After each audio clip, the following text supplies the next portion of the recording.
Okay, it says I'm live, so um, we'll just wait for a little while for a few people to come in. If you're watching on YouTube, just scrub forward until something starts happening. People will start coming. I hope they usually do. So, yeah, I'm in a Zentangle today, so I can use my cool new pencils. And hi, Terry Brett. Hi, Kat. So, yeah, here we are, Monday again. Do the weeks fly by? I mean, like, it's crazy how fast time goes. Hi, Joyce. Can't believe it's Monday again. Of course, I think that every Friday when I'm getting ready to go to town, it's like, where did a week go? And how did I eat so much food? So, yeah. And other than that, nothing new. Our weather here is gorgeous, though. So I'm so thankful for that. Yeah. Checking mail. Be right back. Okay, Dee Dee. Hi, Ellen. So, yeah. Other than that, yeah, not much new for real. Hi, Laverne. Everybody coming in saying hi. Thank you. And I whisper WTF to myself at least 20 times a day. Hey, bossy butt, I know you got a lot to do, so you get on doing what you got to do, Miss Fancy Cruiser person. But I did get your happy mail, and I am going to show it. So if you want to stay long enough for that, that would be cool. Hi, Linda. Give Tim a hug. So, yeah, I wish I could say I've done a lot. Now, I did do something. You know that illumination that I did last week? You guys, I lost it. Like, I don't know if I threw it away. I don't know. I redid it. I was going to send this to somebody, but then look what I did. When I was putting the gold dots on, at the very end, I got everything done, everything done. And then look what I did. I swiped a napkin right across it and smushed up the top of it. And there's no way I can fix that.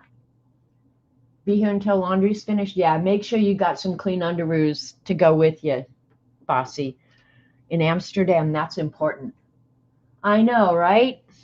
So, yeah. And then the one that I did last week on stream, I just can't find it. I mean, I know it was small, but this place is not a mess. So, yeah. Did I say hi, Ellen? Hi, Belinda. Yep, little Jimmy. Hi, Dorothy. This cat, I'm not kidding. I'm really happy I got the cat. I really am. But she has decided that she loves my chair. And anytime I get out of my chair, she jumps right up there and lays down and just starts her nap. And she is napping now. She's relaxed enough that she is napping, or he is napping. Sorry, Robert's got me calling it the wrong sex again. Anyway, um, yeah, the cat loves my chair. And if I'm in my chair, the cat loves my lap. So that's probably why nothing's getting done. All right. Oh, did mail come? Just set it down over there. No big deal. Thank you, honey. Uh-huh. So, yeah, but the cat is, yeah, the cat's settling in. And I'm still locking it in the bedroom at night. I'm not sure how long I'll do that. But what I'm really afraid of is because she's so attached, she wants to be around people all the time, is that she'll, yeah, start waking me up at night. She'll bug me at night. And that I cannot have. I cannot have. If you want the best chair in the house, move the cat. There you go. That is the absolute truth, Bossy. Did you find the pic I sent on Instagram? I wasn't even looking, Dorothy, but I can run over there and look real quick. So, yeah, the cat is settling in. We're all friends. Now, the cat, I will say, the cat obviously has not learned how to play. And so when he wants to play, he gets aggressive. And that I cannot have because look, I have a scar there from Kitty and a scar there from Kitty. So, yeah, so I've got to I've got to train the cat. Dorothy, there's nothing on Instagram. Let me see if I can search for you and see if you just posted it. I don't remember what your name is, but yeah, Dorothy Gibbs. Let's see. Yeah, Jimmy's doing just fine. Nope, the last thing I have on Instagram is this. So, but yeah, we're getting along just fine. So, and other than that, other than screwing this up, being a big freaking dope and losing my other one, I think I just threw it away. I think it got turned over upside down, or maybe Jimmy ate it. I don't know. But anyway, yeah, no, Dorothy, I just pulled you up. So, and other than that, nothing new going on. So let me show you. I got some happy mail from Bossy Butt. The envelope is really cute. And then I won't show the other side because it's got addresses and stuff on it. But let me open it.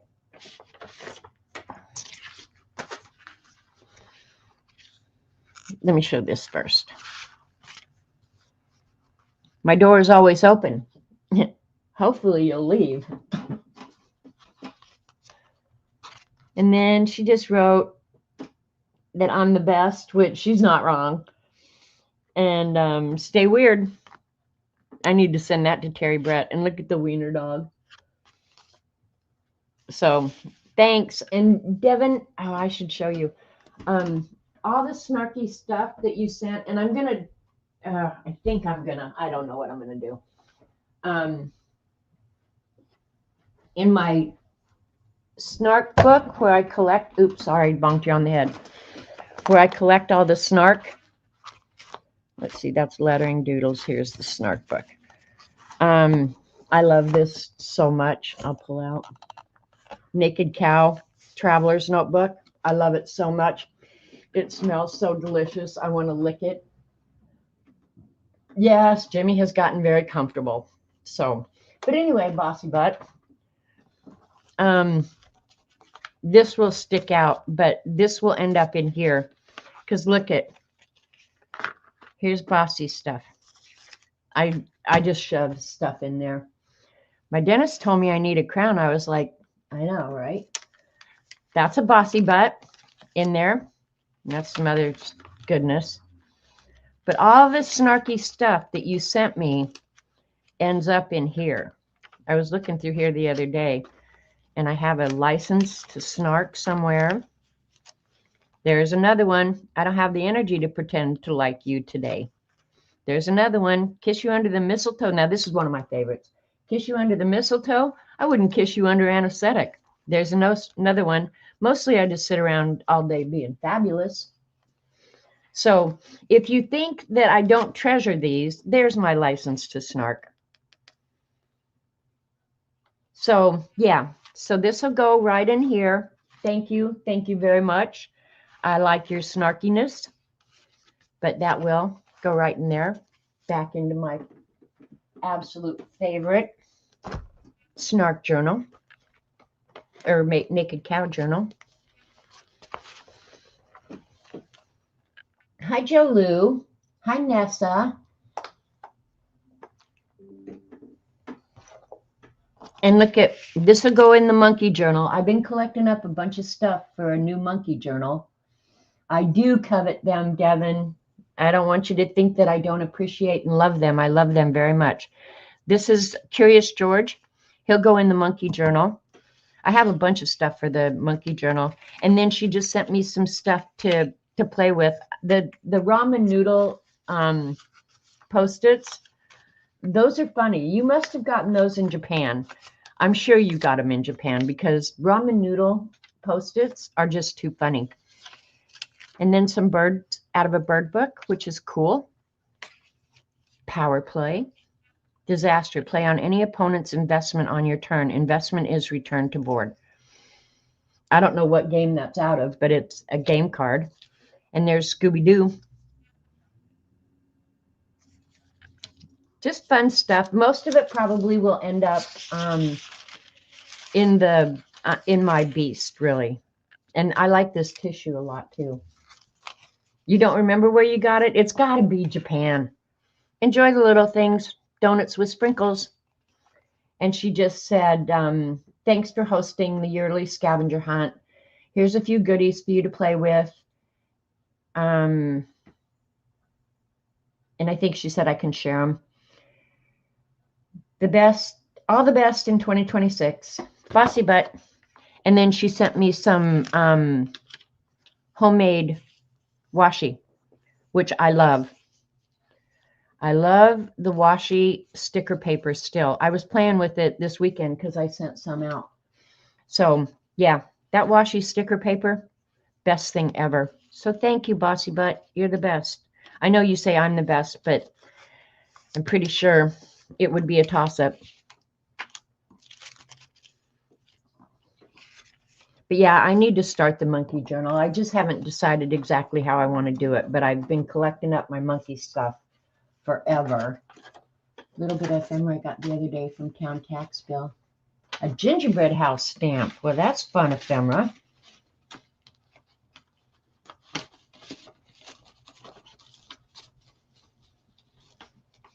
Yeah, the washi sticker paper, it's the best. It really is. It's so useful for so many things. All right, got all my stuff back in there.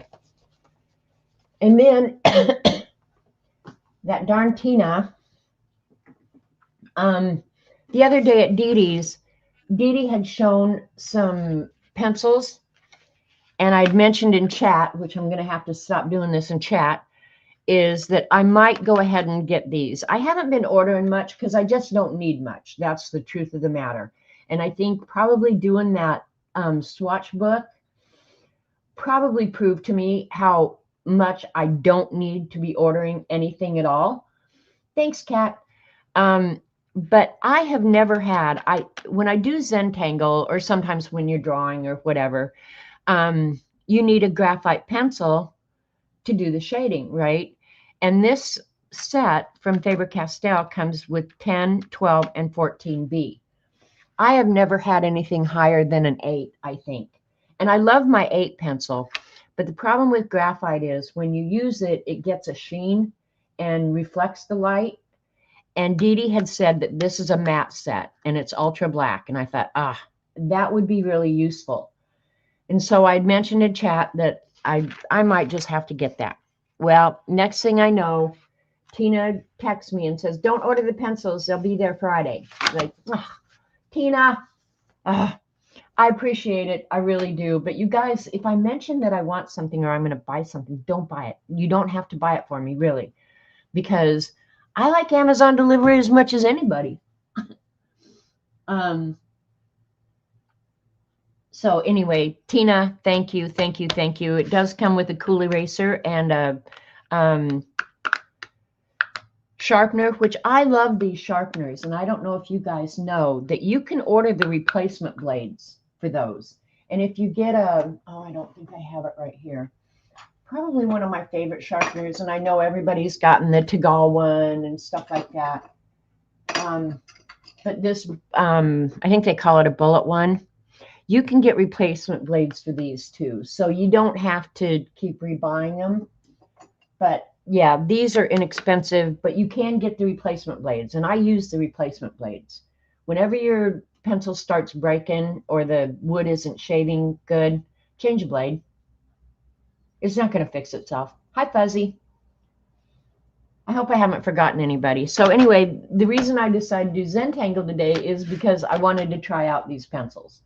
So, and if you think I adulted, okay, Dee Dee adults and she won't open anything until she shows it to you guys. That's baloney. Adulting is for the birds. I've done plenty of it. I don't need any more practice. I'm really quite good at it. So I cheated and I opened it.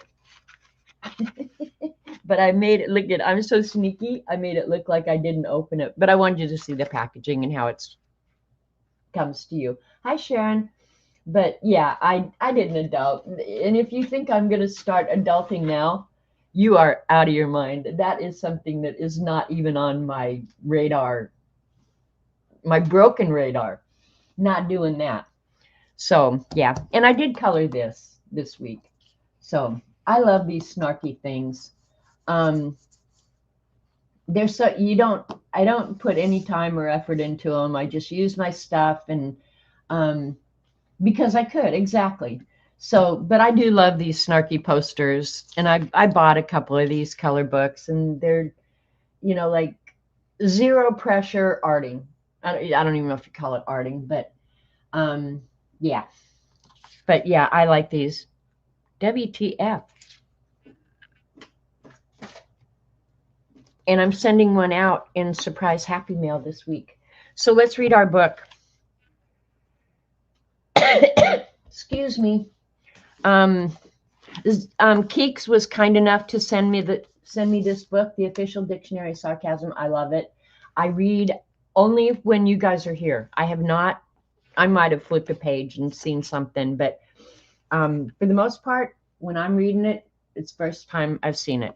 So here's bottled water, tap water made more palatable by a label with a mountain on it. That is the absolute truth. Do you guys know that most of the tap water you buy, or most of the bottled water you buy, is just tap water? You'd be better off buying yourself a Brita filter or something, and saving the plastic bottles. I hate those plastic bottles, but whatever. That's just me. A bounce house, an inflatable recreational device that gives parents of young children the illusion of a few moments of peace. It achieves this by allowing them to shunt their progeny into a giant vinyl room and forget about them for a good portion of the party. Ironically, the screams of delight combined with the deafening clamor of the generator are actually more annoying than anything you have to put up with at home. Bowling, an indoor sport played by rolling a ball toward a set of pins in hopes of knocking them down, all while drinking beer and sitting down for long intervals waiting for your turn to come up again, perhaps the most liberal definition of exercise known to man. Box, a cardboard container used for storage and shipping, once plentiful and readily available by simply getting off one's ass and going to the trouble of visiting one's local supermarket to request any unused boxes they may have. Now, however, mankind is reduced to visiting a box store in which cheap cardboard cartons can be purchased for as much as $25, simply because they have a company logo printed on them. Inexplicably, customers have chosen this arrangement over the previously free exchange of receptacles for no discernible reason other than they are douches.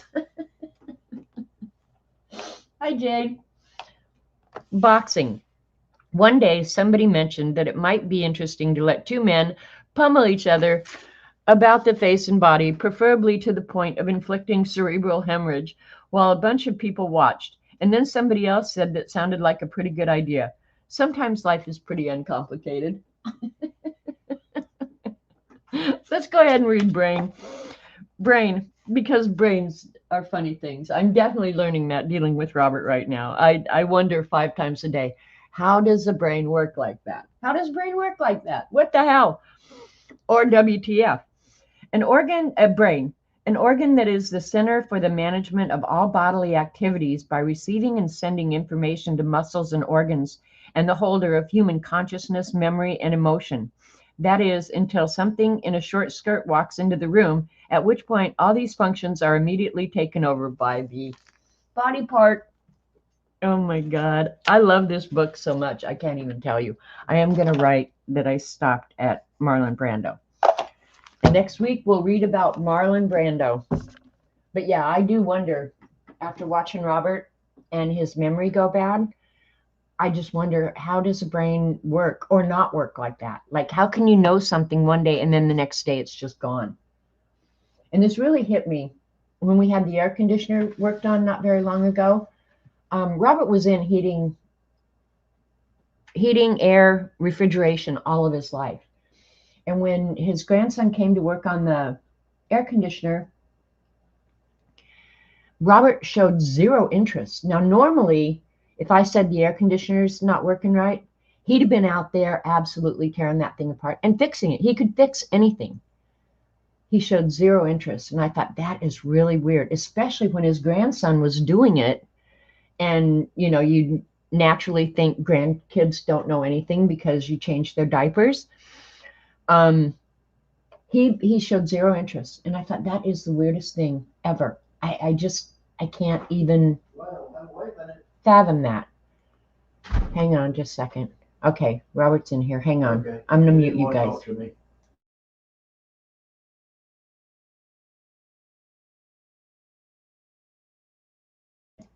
Okay. He answered an unknown call. They didn't want to talk to him, thank God. Get that book for your husband. It's a good book, Nessa. There's another one out. Starla has it, but I'm going to order it, and it's called The Official Dictionary of Snark, I think. But anyway, yeah, I'm going to buy that one too. It's those weird moments that scare the dickens out of you. Yeah, it's just it's a little crazy, but for the most part, we're doing really good. You know, I have no complaints. I try and live a life of gratitude, and even though some days are more challenging than others, I'm still happy for the day.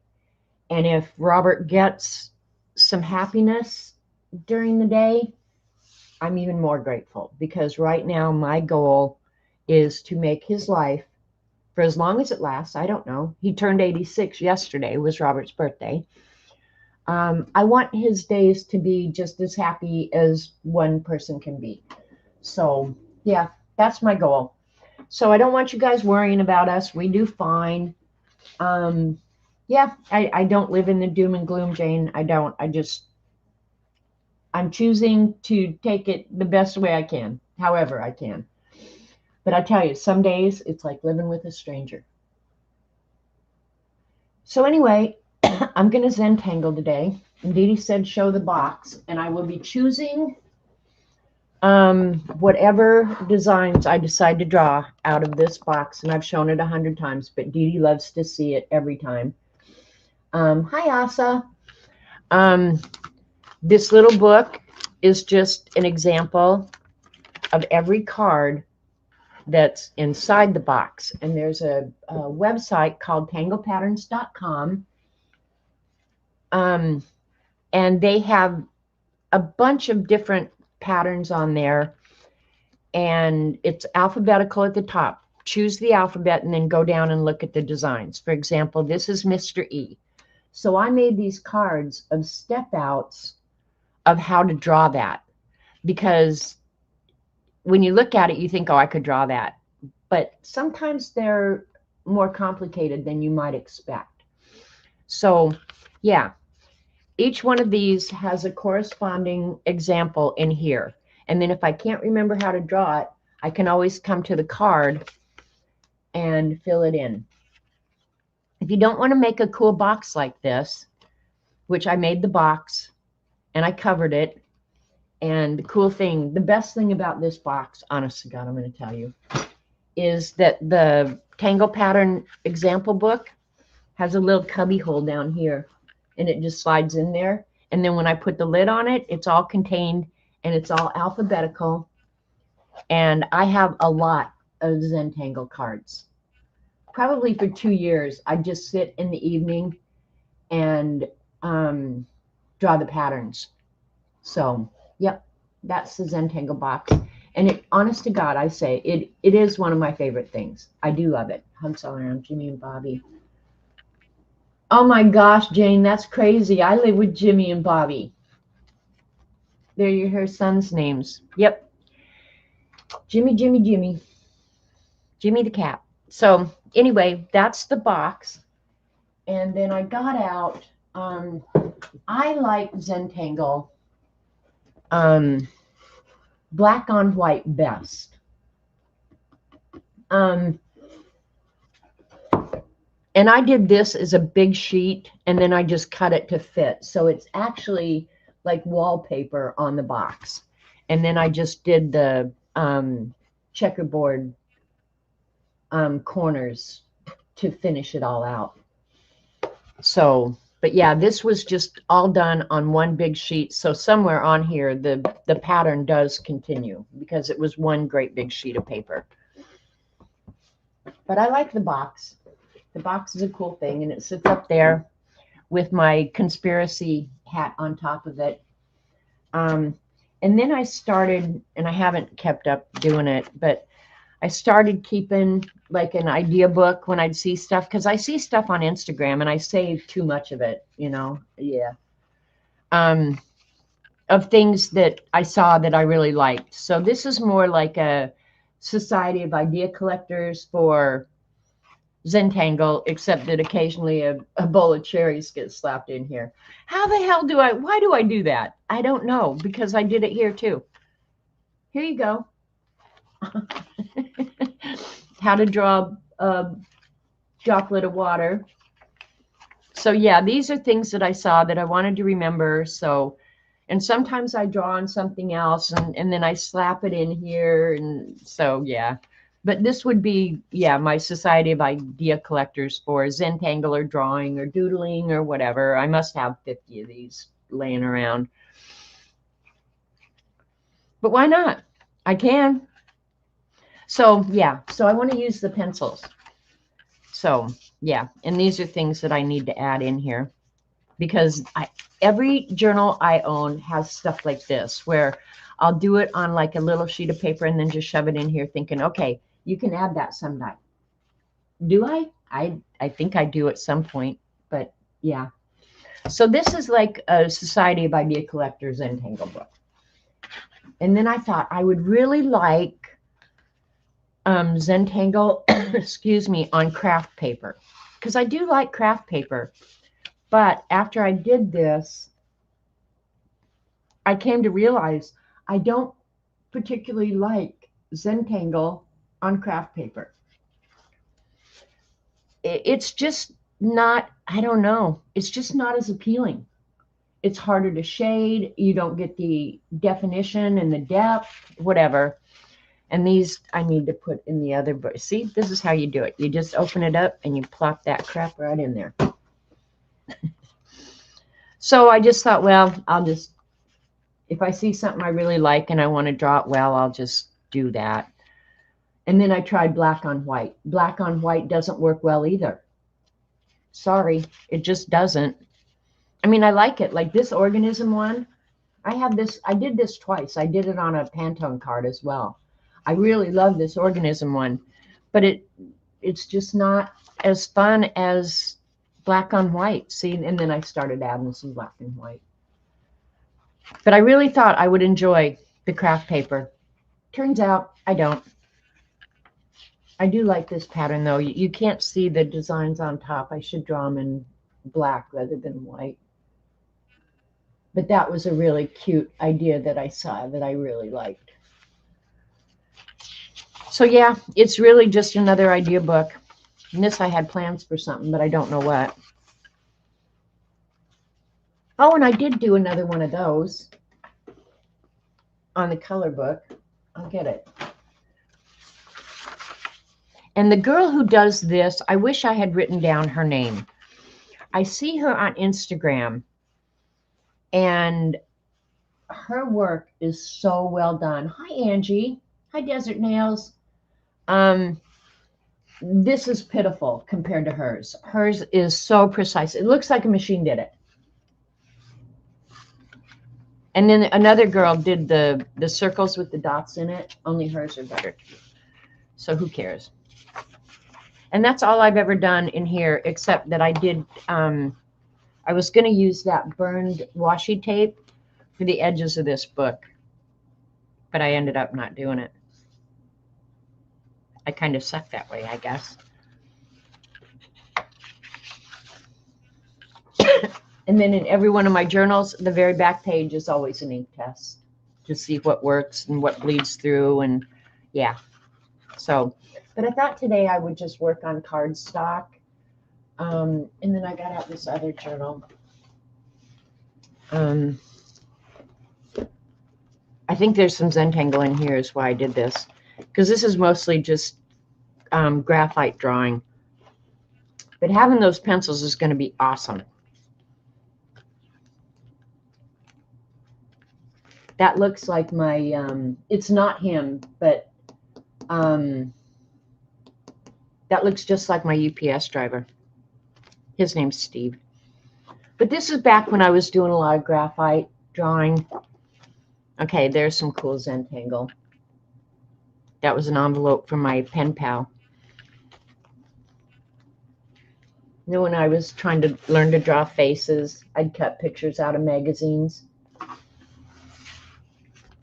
But I pulled this out because I thought there was some Zentangle in here. I don't know if there is. This is a little bit of everything, honestly. There's, ugh. And most of the stuff I have, I don't even know where it is. And I still want to do more of this. Art Salute Beginner. No, this is The Oblivious Mind. I love her art. Right? I thought I pulled this because, oh, and look at, these are all the originals for some of our, there's the Zentangle. Zine swaps. They're in here. There's the original for the Ugly Duckling. And then that was one, I think, yeah, this was specific to Dee Dee, Coffee and Art in the Morning. And here's some Zentangle. I'm going to knock this coffee off, sure as anything. And I don't like colored Zentangle. That's another weird thing. I thought, oh, it'd be fun to do it in color. Don't like it. Now, I don't mind Zentangling on top of random watercolor, but, and I love this pattern. All right, maybe that's all that was in there.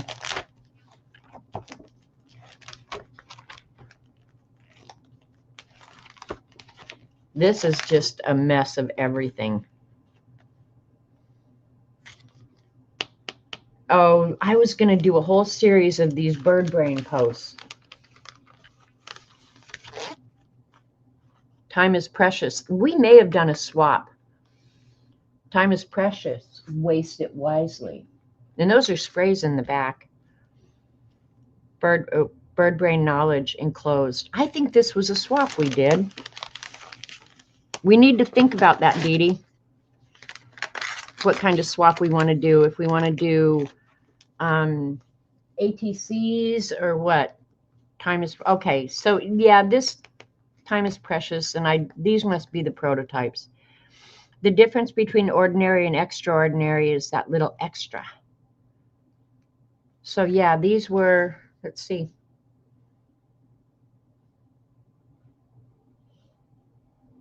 Yeah, must have been a postcard swap or something we did. I should use my sprays more. And that was an envelope for my mother. And this was a Monsters Hoo-Hoo. Okay. Yeah, these are some of the originals of zines and different swaps that we've done. And that was published in Rubber Stamp Madness. And this was published in Rubber Stamp Madness. Look at how cute I was, you guys. I was so cute.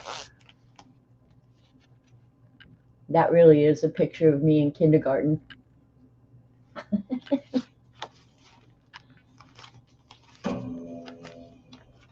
Okay, that was the stuff that they sent it back and forth.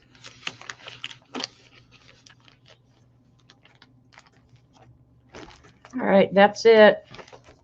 I thought there was more in here. Apparently not. That needs to go in the monkey journal. I drew that in the car when we were driving down the highway. I remember the day I drove that. It was from some zoo, and I picked up the brochure, and that monkey was on the brochure, and I drew the monkey. You were cute. What happened? I know, right?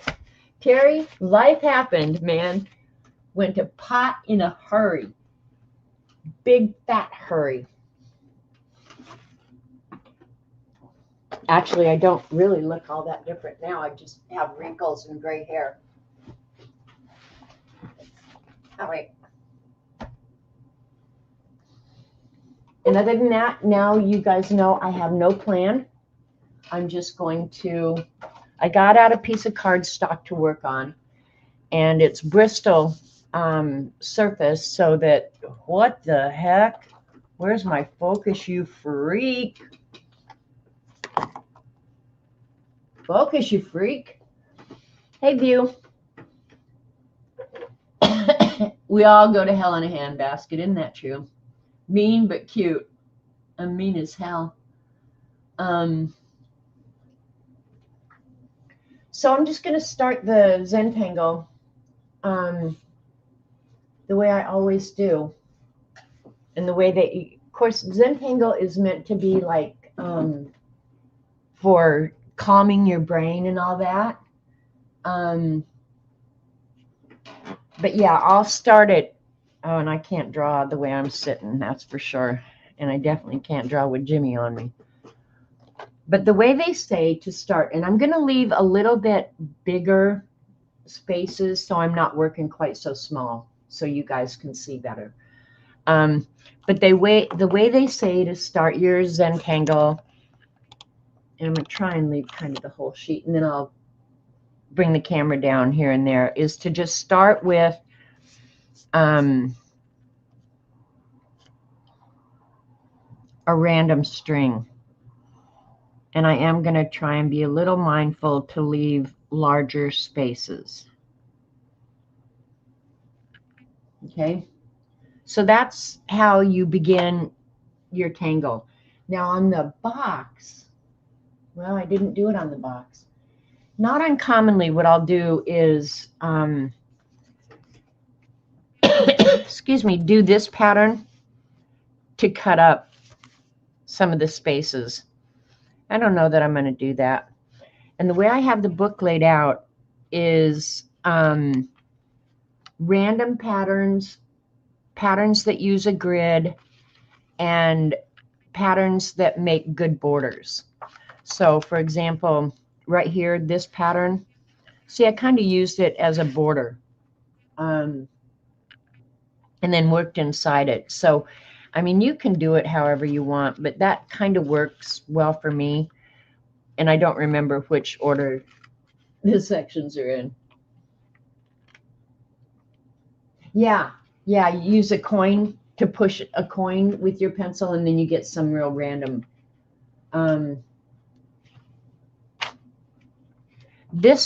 The one at the back looks like this is a random, but see, that one could be in the border, that one could be in the border. So some of them overlap, and I don't know how I decided which ones they were going in, to be honest. I don't remember. So this last section looks like it's random.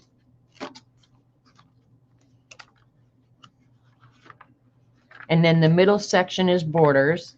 All these would be good for borders. I'll probably start out with a border one and then work inside it. And I haven't done it for a long time, so I'm going to be rusty as all get out. All right, Dorothy. You can just post it to your Instagram account, and then we can link your Instagram, and then everybody can go look at it firsthand, you knucklehead. But you do you, boo. All right, I do have a message, and it's not from Dorothy. Wait. Oh, the kitty cat. Tiggy says hi to your cat. Let me see if I can blow it up. Look at Dorothy's. Is that your cat, Dorothy? Tiggy? Oh, I'll show it to Jimmy later. Jimmy will bite it.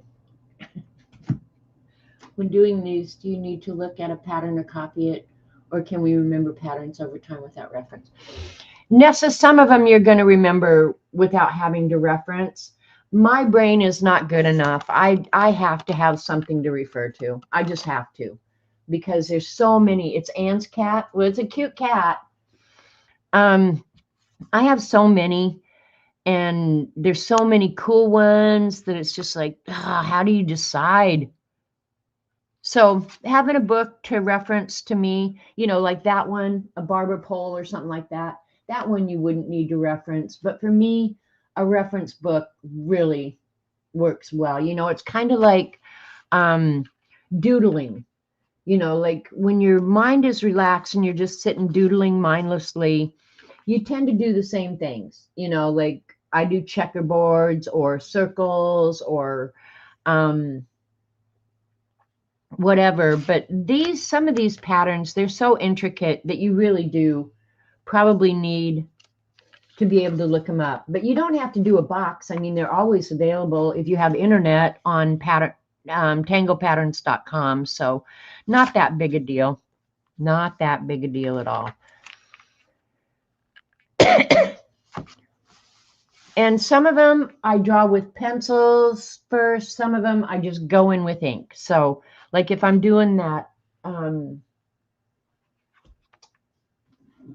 alternating black and white pattern. It's on the front of the book, I guess. Like that one, I just go directly in with pen.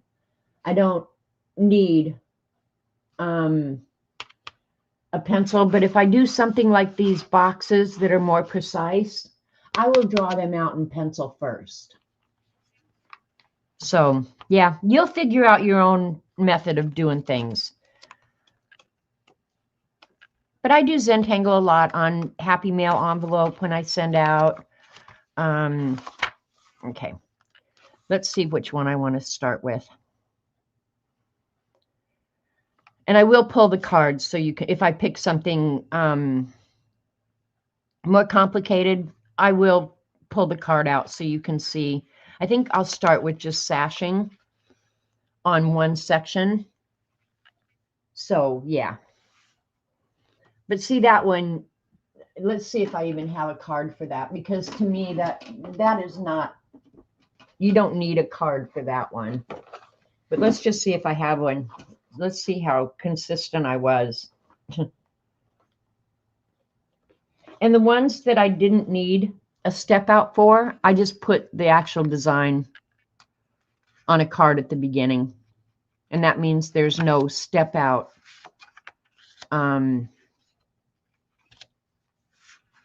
Yeah, and I got S and T on both. All right, let's see. What was it I'm looking for? Sashing. Now I'm just testing myself. Look, I did. Why did I need to do that? That's so stupid. But I did it.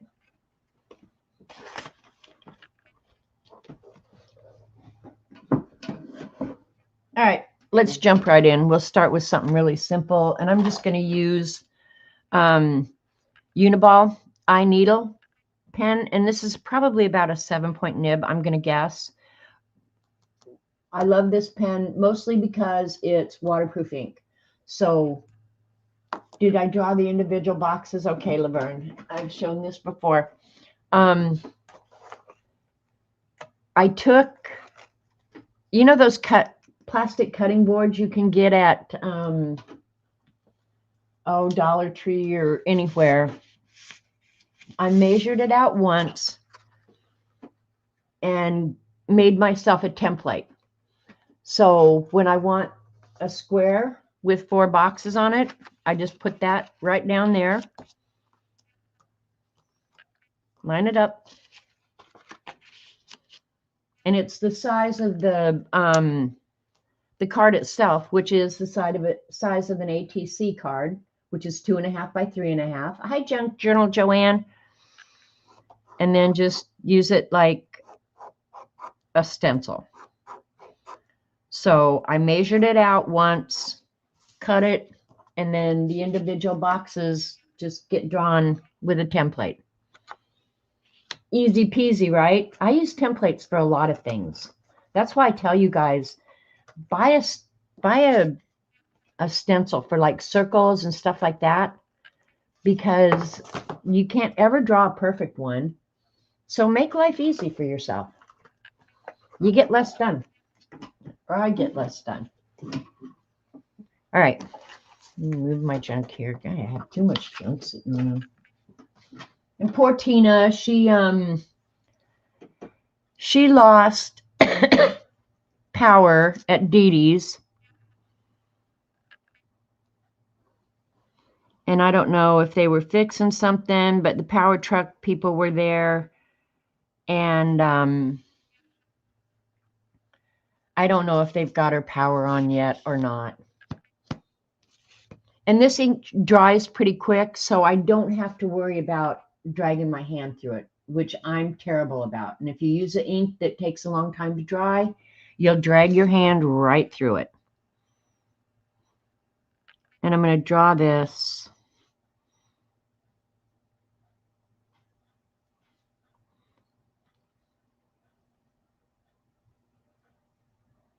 as quickly as I can.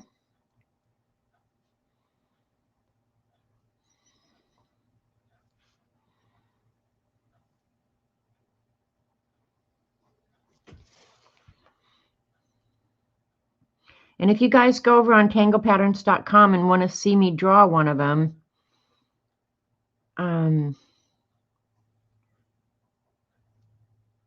if it's something I have and I don't have to spend too much time looking it up, I'll be happy to do that.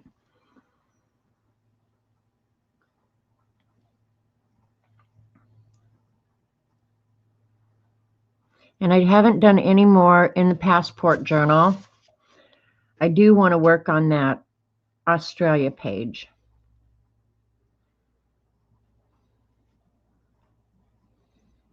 I got the border done.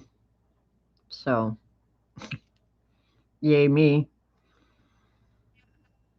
And I'm going to shade as I go along. Usually I wait until the very end to shade, but I think today I'll go ahead and shade as I go because I want to use my pencils.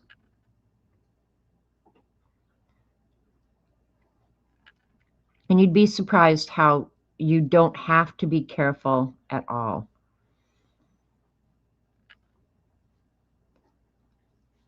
And I do try, and like now that I've started with this pattern, I will probably try and introduce it somewhere else. So there's some continuity. And that's why I commonly use that checkerboard border. One, I love checkerboards, but it just makes it look more consistent and tied together. But I don't think it has to. And Zentangle, I started saying this. The whole thing was that you would relax and become meditative and Zen, and that was never part of the equation for me. I'm not a meditative Zen type of person. When I'm doing something like this, I will typically have a podcast or something on in the background, or an art channel or something where I'm just listening. But usually I'm listening to something that's going to get me real riled up. Which black pen is my favorite?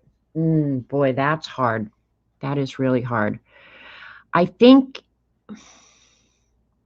for an inexpensive pen, the Uniball pens are awesome. But if you like a real fine nib, there's two of them that I absolutely love. I love the Hybrid Technica 0.03 nib. The problem with this one is it's not permanent. So if I draw something and then I go to watercolor or something on top of it, I'll move it. That's the one drawback. But if I'm just writing and I know I'm not going to work on top of it, this is my go-to pen. Then I found this one, and it's a Jetstream Uniball. Mitsubishi makes them, and it's a 0.38 nib. So it's a pretty fine nib. But the thing about this is it's permanent. So, yeah, that one, if I want a real fine nib, it's permanent. So I pick my pen based on what I'm going to be doing on top of it. If I'm just writing in the Beast, do you not have any sound? Is sound okay? Somebody in chat tell me if sounds okay, Kat. Kat usually will message me if there's something going on. But yeah, I choose my pen based on what I'm going to be doing. But any of the, like if you get the Micron, I can't remember who makes Micron. Let me see. Sakura. Any Sakura product is good. These are a little bit pricey. And the reason I don't like these, they may be great for you, but these have a felt nib, and I am terrible about crushing nibs. So I love these pens. I wish they came in a metal nib, but I'm terrible about crushing nibs. So, but any Sakura product is awesome. Sorry, I just bonked you on the head again. You exited and came back, and it's okay. Good. So yeah, pens are funny things. I am a pen fanatic, and I haven't done my Blick order yet, but I do have, I don't think they're Copic, but I do have some brown and gray fine liners in my cart. And if I just spend $30 more, now this is how they get you. If I just spend $30 more, I get free shipping. So I've been waiting and waiting, thinking, well, I'll think of something else that I'd want or need. Yeah, that's how they get you. Because I love that free shipping. I hate paying for shipping. At the end of the day, you pay for it whether you pay for it up front or not. You know, that's a stupid thing. If I'd have just bought the pencils that I originally had gone on to buy, shipping would have been probably about $5 and I would have been done. But here I am now spending $70 so I get free shipping. What is that? Why do people do that? Or why do I do it? Maybe everybody doesn't, but I do.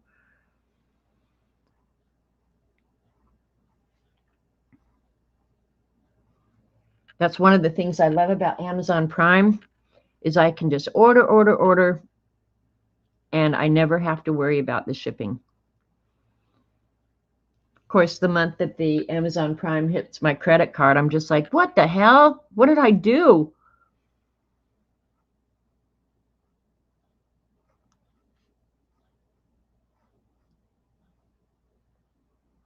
But I love that it's delivered right to my door, so there's that.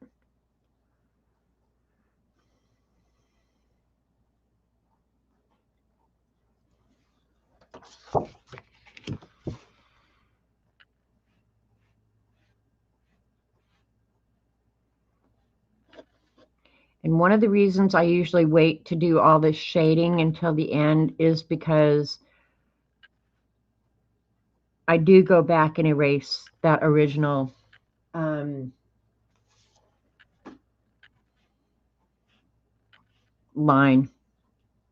I'll do that here in a minute.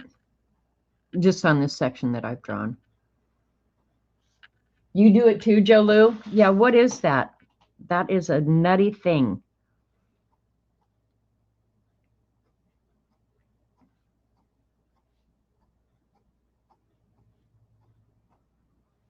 I bought something not very long ago, and it had to be imported, I guess, because it took it flipping forever to get here.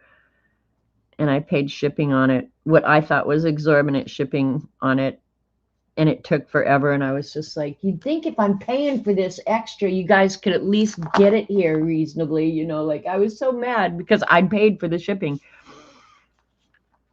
was probably sitting on a boat coming from China.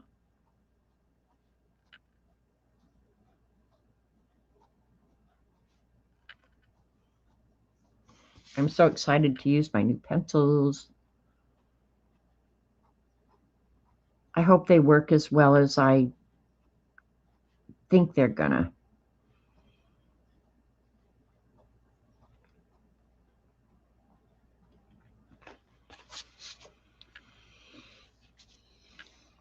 Sorry I have to move the page, but it works better for me to draw in the same direction. I'm a little faster that way, I think.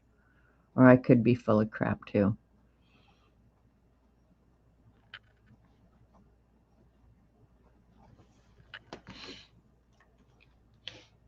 A legal scam, right? Everything's a scam. All right, which pencil?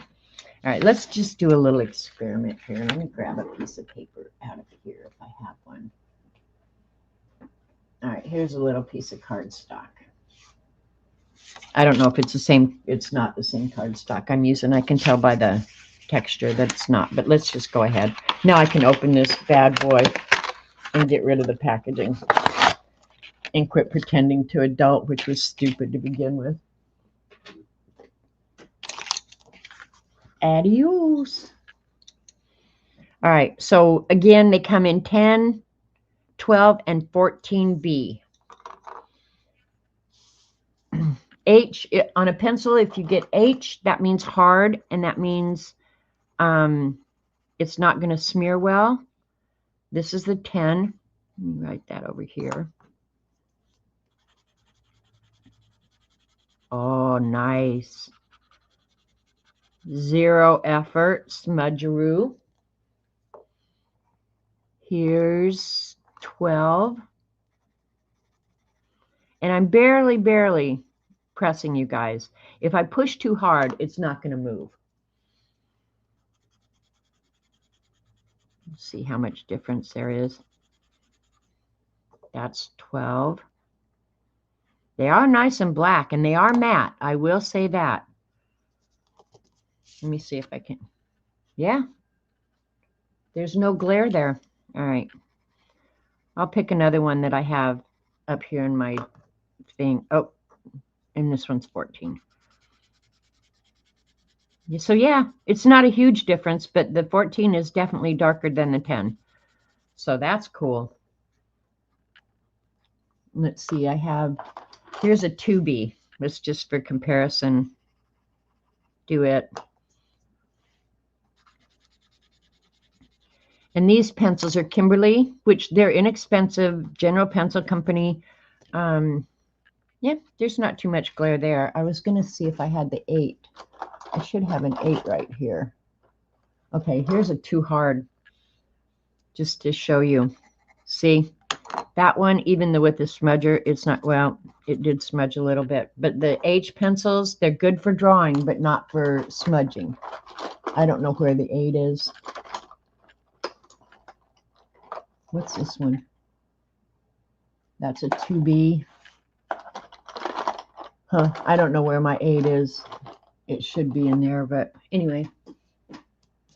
Yep. Let's start with the 10.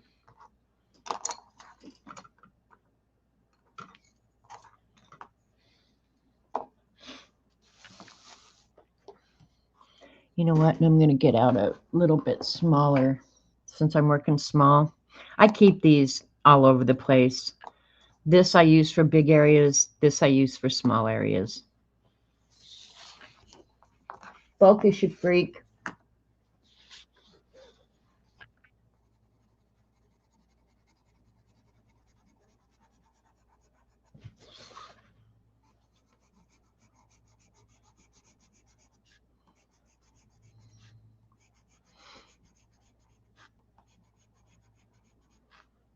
Oh, I forgot to erase that line. Oh, well. I guess I can do it later.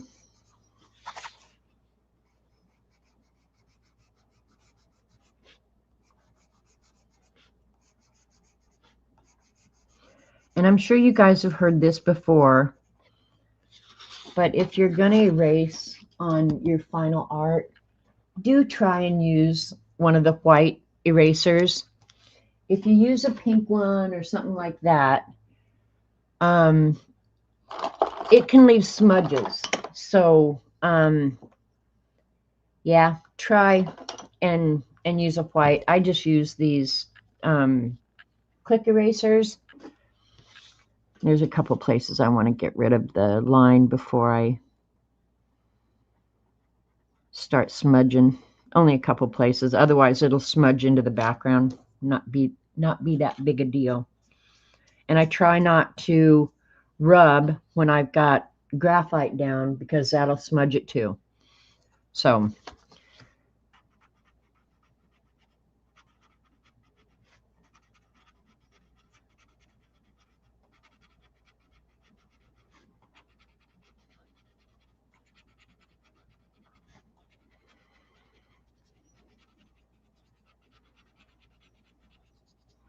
and if I was really careful, I would put on a white cotton glove or something so that the oil from my hands doesn't get on the paper. And if I was doing art to sell or something like that, I would do it. And I have some of them. I just don't use it because I don't care that much. This is getting stuffed in a book, or who knows where this will end up. So I might end up cutting it into ATC size cards when it's done. I just never know. I do it for fun and to hang out with you losers. I did like that color book Dee Dee showed this morning, but I'm just not a coloring person. I can't imagine myself sitting there finding every one of those little ducks or whatever and coloring them. Oop, I forgot a little thing there.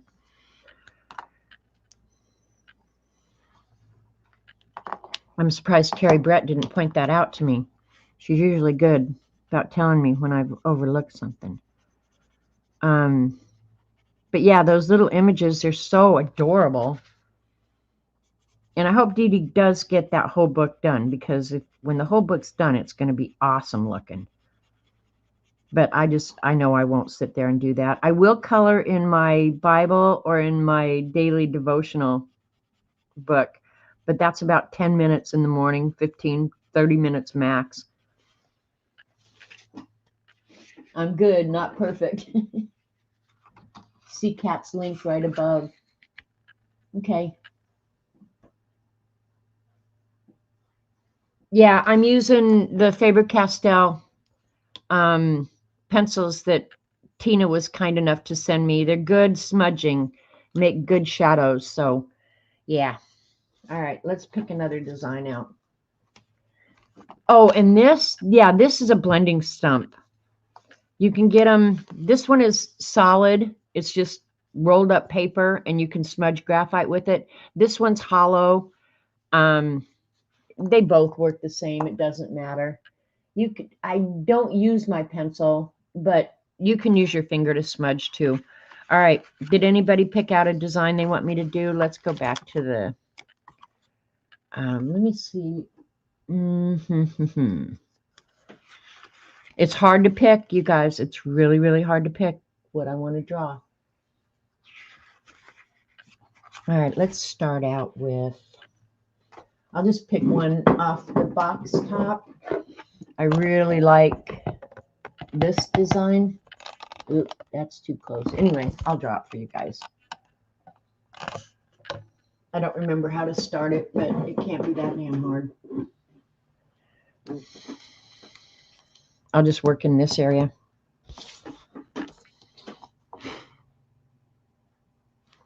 I'll just draw random circles.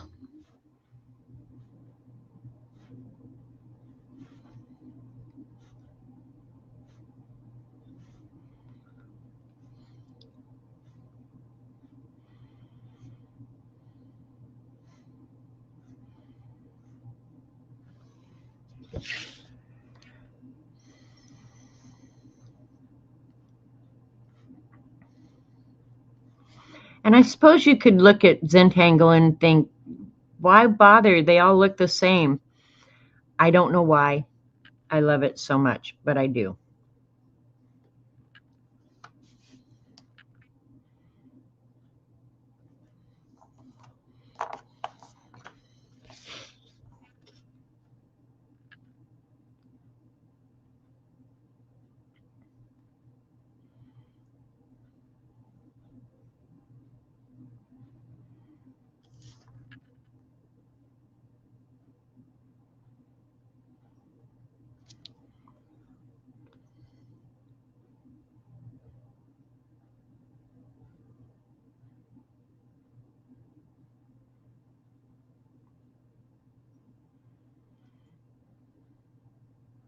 Oops. If you goof up, you'll never notice it when you're done. So,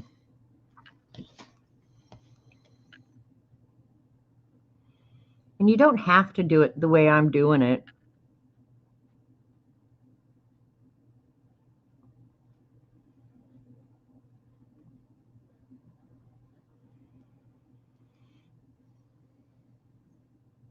So I hope you guys are working on something. I don't want you to be bored out of your skull. Hey, Tina. You know why I did this today, Tina? Because I wanted to use those cool pencils you sent me. They're awesome. They're very, very awesome. Ellen, you'd be surprised how easy It really is. I think a lot of people make it harder than it has to be.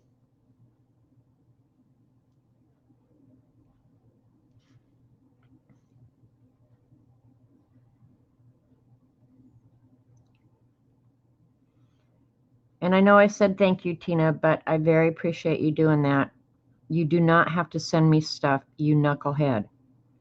And should I assume that your power is back on? Poor Tina, if it's not her power, it's her internet. If I had that much trouble, I'd be showing up at an EOC office with a weapon, I swear to God. See, if you can't, people can't do this right. Hi, Missy. They're good. Yeah, they're working out good. See, I just shaded those leaves right there. They worked good.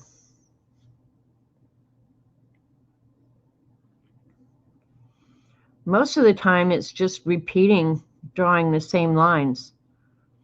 And then what makes it really pop, and this is why I decided to do the Zentangle, is when you shade it and it starts getting some dimension, that's when it's way awesome.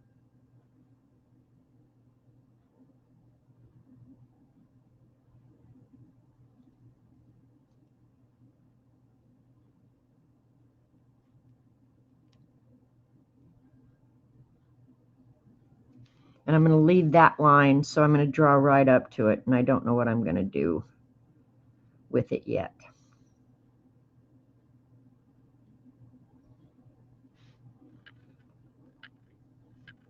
And then just keep drawing the lines until you fill in the whole space, you know?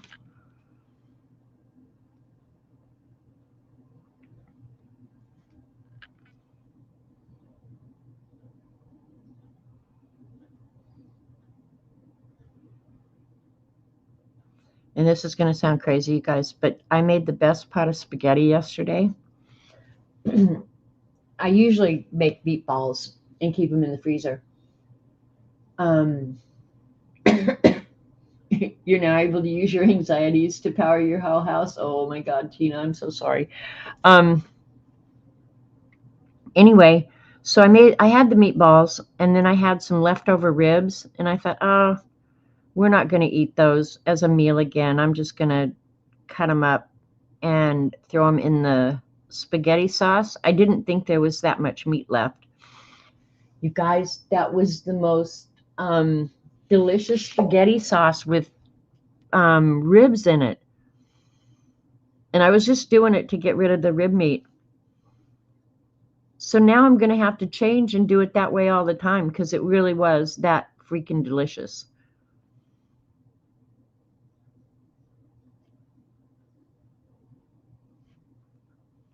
I've done that with like kielbasa and stuff like that, just thrown it in to use it up.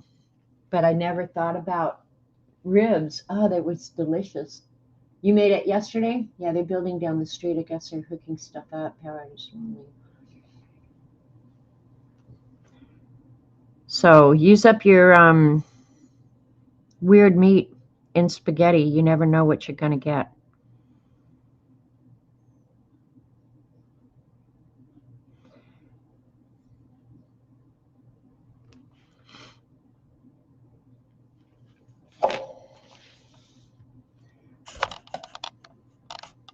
I'm bringing it down closer so this flipping camera will focus.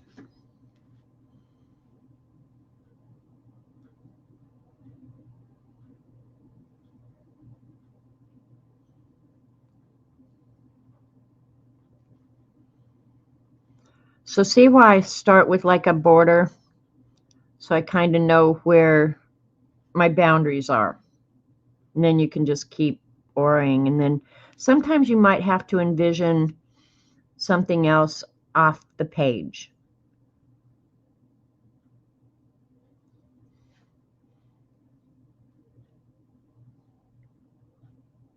But believe me, you won't notice it when you do it.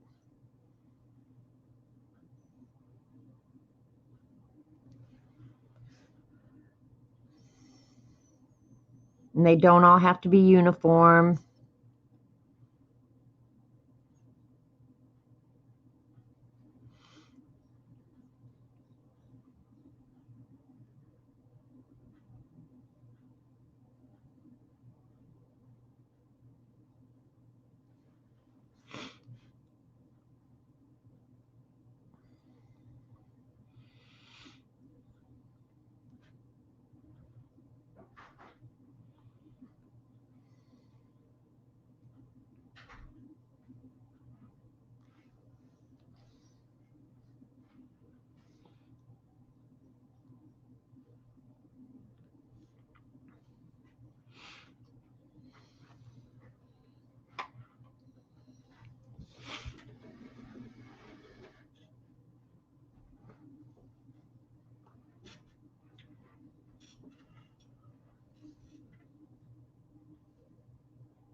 That one's goofy, so I'll just fix it like that.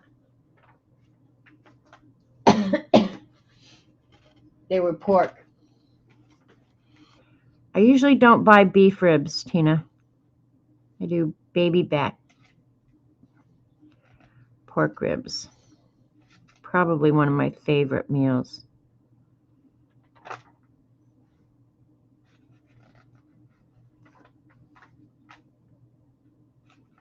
And they didn't have barbecue on them either.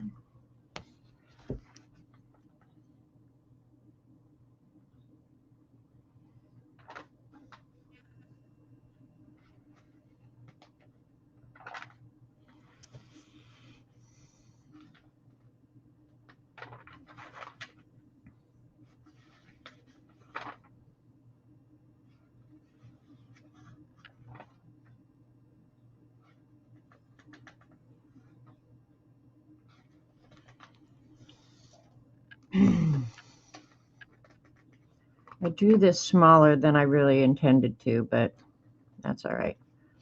Another thing I think about when I'm going to do a whole picture like this, rather than just one design, the whole page or something,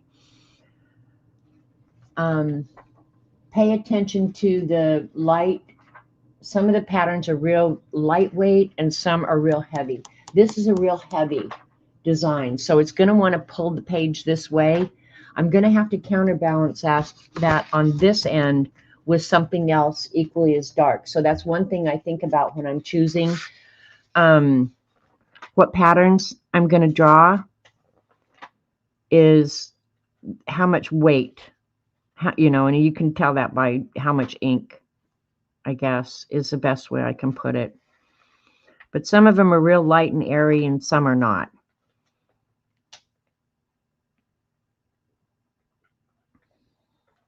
It'll feel better at the end if you do that.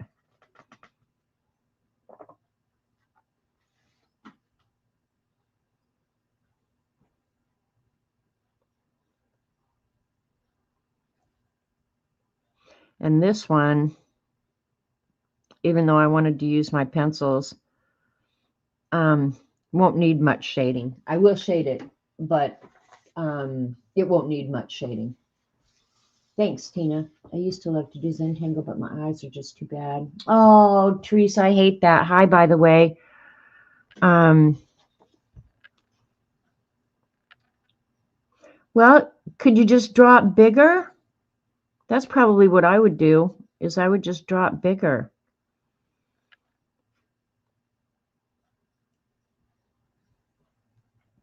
But yeah, I am working pretty small here. I'm not sure why, but I am. And if you plan it right, you know, I could turn this into a greeting card, or, you know, and it's not too late. I could erase a section.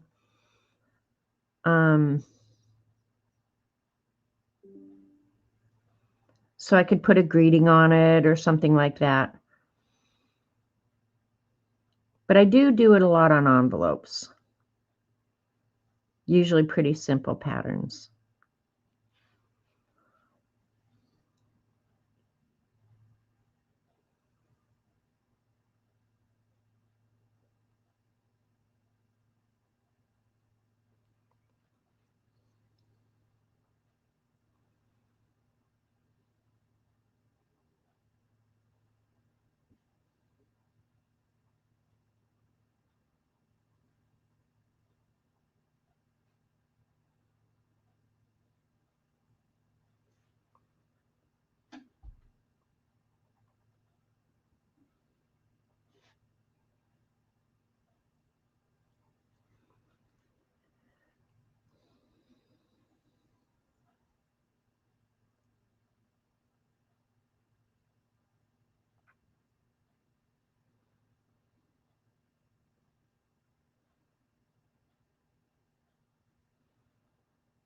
Gets quiet, huh?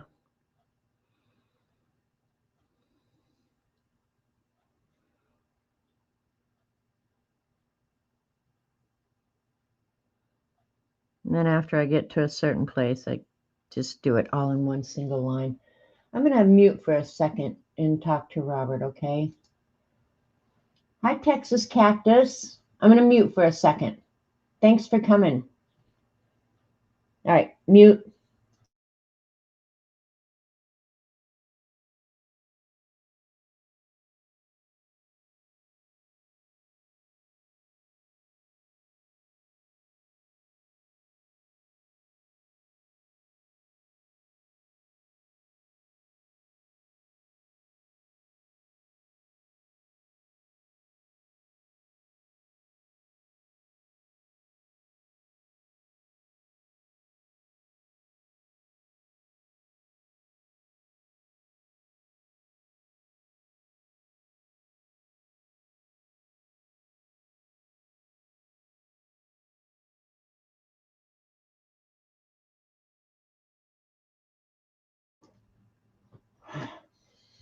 Just waiting for me.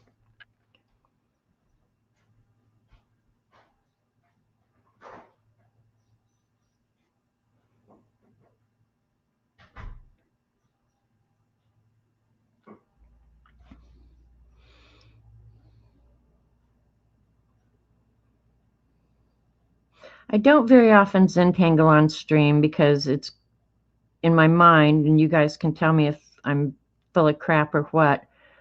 But in my mind, I think, oh, this has got to be agonizing to watch.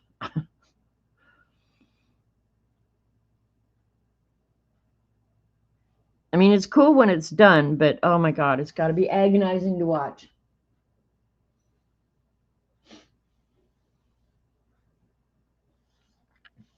You had to give up. You don't read anymore, Kat, because of your site? Kat, do you do audiobooks? I'm still a fan of regular books, but I think audiobooks are an amazing thing. And when Mary kind of quit reading, we used to get her audiobooks from the library.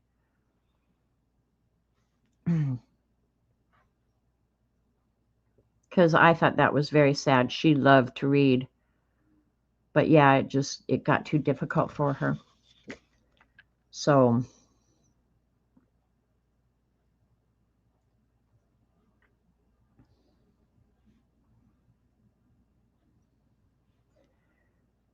getting older has a lot of issues, doesn't it? So far, my eyesight isn't horrible. Kat, did you ever get your glasses, by the way? I never heard if you got that whole thing resolved. I do like my new glasses,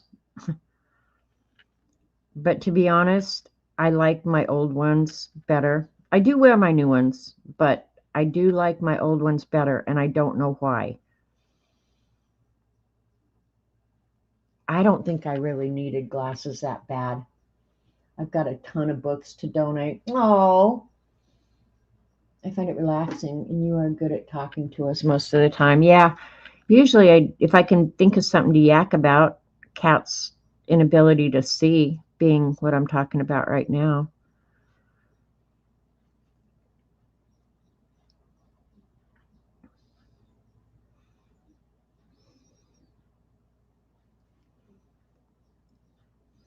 Did you guys watch the Artemis landing? I think everybody in the world probably watched that.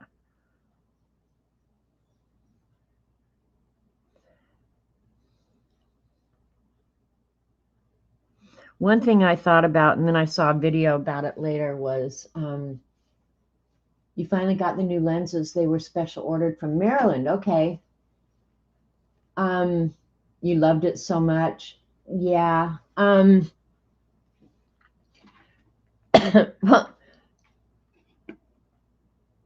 I was thinking, have you guys ever gone into a Dollar General? You know, they have those metal buildings. Well, the Dollar General here by me,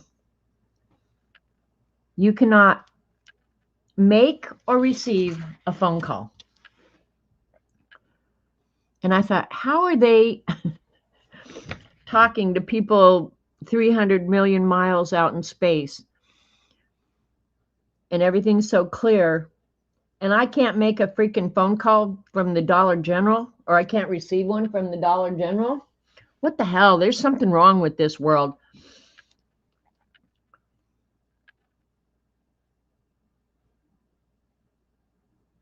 There's certain roads that I get on and I can't make a phone call. Like, what the heck? Something seems a little cuckoo here. But my own fault. That's what I get for, I guess, living out in the middle of nowhere.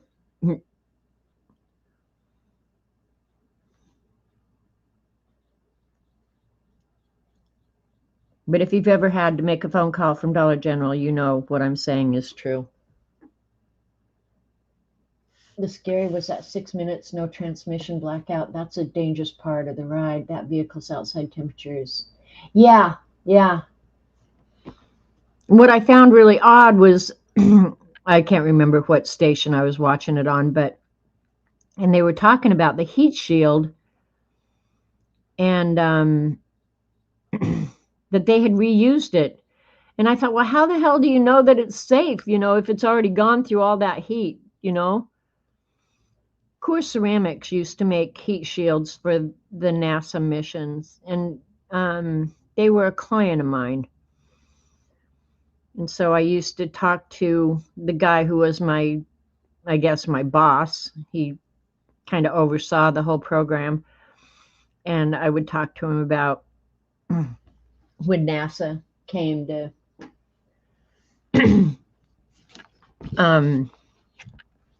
talk about what they needed in their products.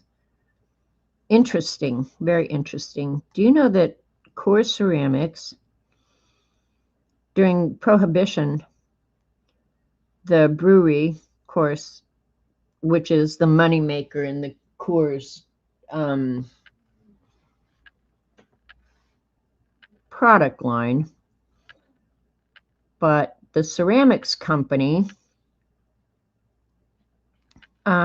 actually kept Coors Brewing Company alive during Prohibition by selling, of all things, ceramic ashtrays. Of course, now they make golf putters, and of course, they're probably still working with NASA as well, but I thought that was so interesting that the ceramics company kept the brewery alive. And of course, the brewery is huge money maker now. And it's, of course, now it's gotten to be a conglomerate. Molson owns Coors now, but when I worked out at Coors, they were a client of mine. They were still family owned. Peter ran the brewery. Yeah, ceramic ashtrays. And if you go out to the ceramics plant or their offices, um, they have samples of a lot of that stuff in a showcase. The brewery does too.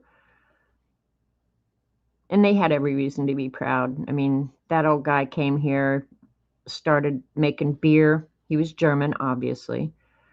And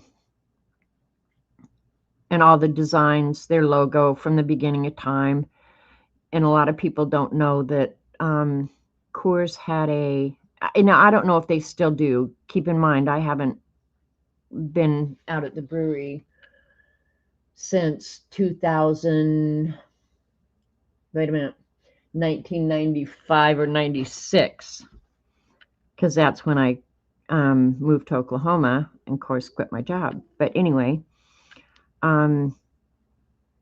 they had a greenhouse there on the brewery property, and they grew beautiful flowers so that whenever you walked into one of the Coors offices, there was always fresh bouquets of flowers that they grew themselves right there at the brewery. Whoever ran that had a great job. And I don't remember if it was Peter that did it, but it was because his mother, if I remember this story right, because his mother loved fresh flowers. So they just started up a greenhouse and grew their own flowers. But yeah, you could see beautiful, beautiful black flowers out there. And believe it or not, I was out at Coors twice a week at least. Those were my regularly scheduled meetings. At least twice a week, usually more often than that, because they were huge. They were a huge client. Anyway, I would be there not uncommonly when it was time to take a break, or if the guy who I met with, not my contact's boss, saw me come in, he'd always run over and say, let's go down to the break room, get a beer. It could be 9 o'clock in the morning, you guys. They had a tap in the wall, and there was kegs of beer, and you could walk in there and get a cold glass, because they always chilled the glasses, and get a cold glass and just pour yourself a beer while you're at work. I think I heard that they had to quit that. But yeah, you could just go in the break room, get yourself a beer, and drink happily ever after. And the funny thing was, when I worked with Coors, I did not like beer. So they'd say, let's go down to the break room and get a beer. And I'd be like, ugh, at 9 in the morning, I can't have a beer at 9 in the morning. Like I'd come up with every excuse not to drink a beer. He was pretty insistent. But yeah, I'm sure when Molson bought the brewery, they stopped that. But Coors was actually run like a small family. They weren't small, but a small family business. Another thing is, people don't realize that Coors, and I don't know if they sold it when they sold the brewery, but they owned 12 different companies. They had an aluminum company. They had, 12 different companies. Well, they were small companies, not huge, but Coors made all their own aluminum cans. And if you've never seen an aluminum can get made, it's a cool thing to see. No, I didn't like beer, Tina. Oh, I didn't want to drink beer, but you can't tell your biggest client you don't like their product. I don't know why I couldn't have had a sports company, like sport clothing company as a client. I would have taken their product all day long. But Coors did have a lot of other things. I had Coors pens, Coors caps, Coors sweatshirts. I mean, anything you could buy with a logo on it, they had. And I produced a lot of that for them. A lot of money in trash and trinkets. You guys have no idea. That's anything with a logo on it. I called it trash and trinkets. And when we started doing that, I was shocked at what the margins were on promotional crap that companies buy. Like, there is a ton of money in that stuff. I could buy pens for 2.5 cents. If the order was big enough, I literally could get pens for 2.5 cents. And then I'd sell them to Coors for 5 cents. And then they'd give them away for free.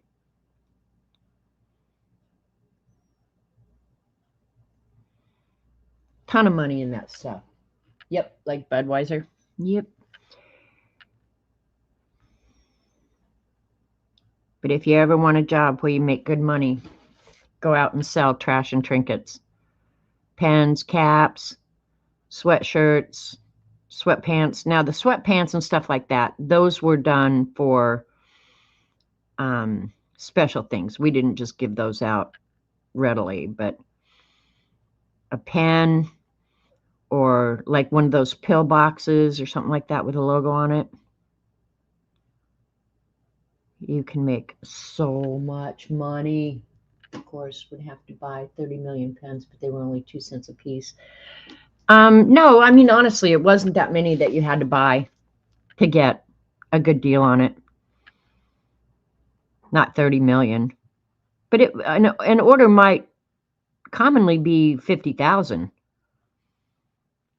But you got to remember that they held events all the time.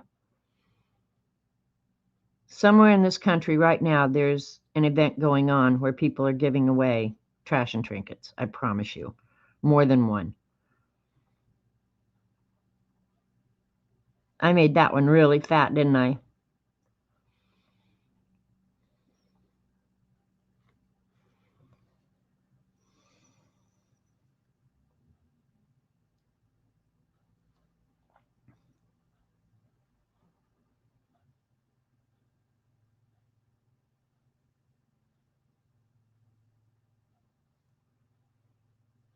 I probably could have picked a smaller area to do this repetitive pattern, huh? It's going to be cool when it's shaded, though. Bear with me.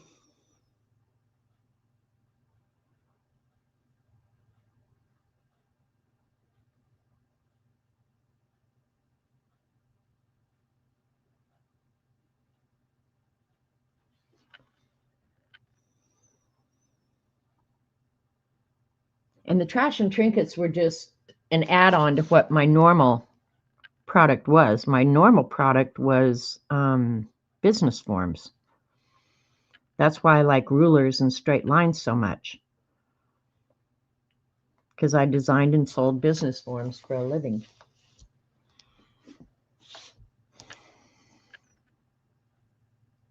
Of course, by the time I worked for Coors, well, I guess I did do a lot of the designing, but I had 2 designers that laid it out on paper for me.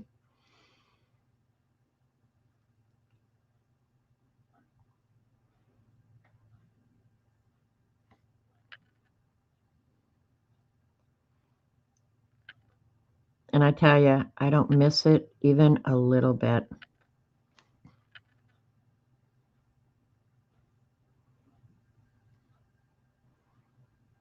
Can you imagine dealing with people? I was dealing with people back when people were pretty nice to deal with. Can you imagine dealing with the buttheads now? Somebody who will cry because they had an 8-hour shift. When I was shipping department super, I used to love when the vendors came in first thing out of my mouth. Well, what'd you bring me today? Yep, that would have been me. I didn't generally bring gifts because that could be seen as a conflict of interest. I could take him to lunch. I could take him skiing. I could, I could do a lot of things, but I didn't bring gifts.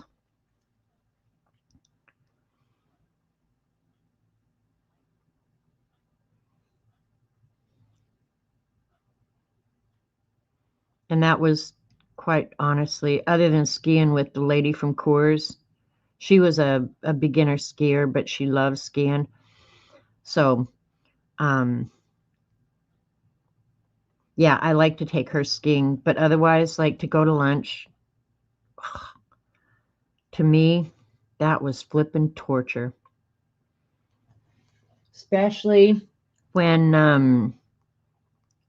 the client ordered drinks.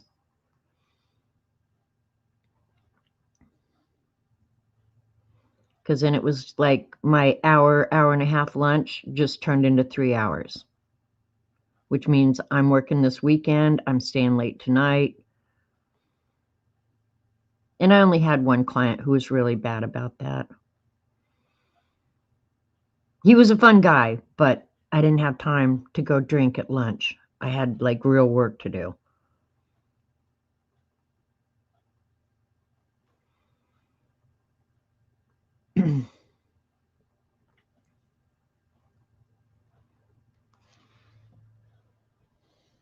I like getting stress balls, sticky notes, notepads. Yep.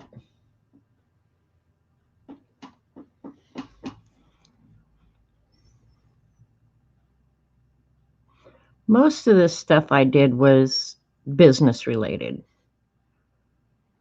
I did do custom Post-its a lot.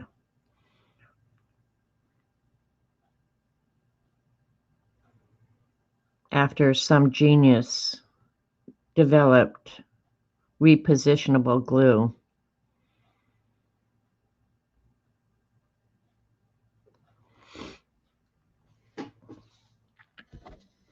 All right, I'm getting close here.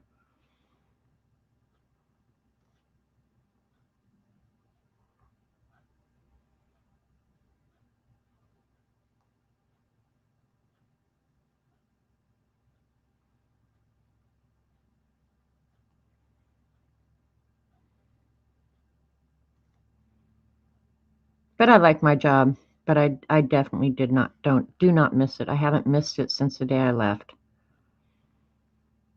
Because it only took one phone call, some bad printing or something like that, to ruin your day. And then you had to start calling in favors.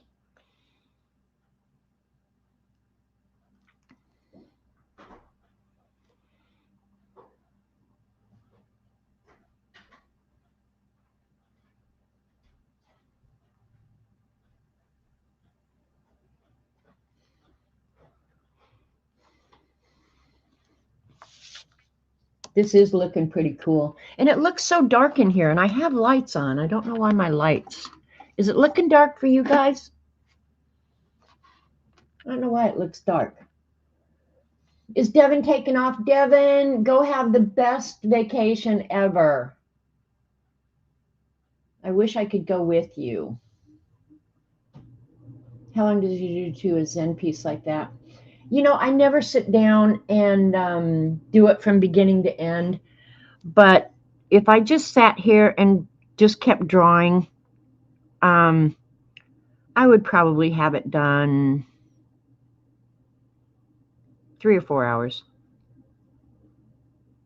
The reason I'm slow on camera is because I have to yak so much. But if I'm sitting here by myself, I can get things done pretty quick. And it depends too how careful I'm being. Am I being real precise? I like to be precise, but it's hard when you're on stream because you got to keep moving. And normally when I'm drawing like this, I don't just sit and draw for hours. I get up and move.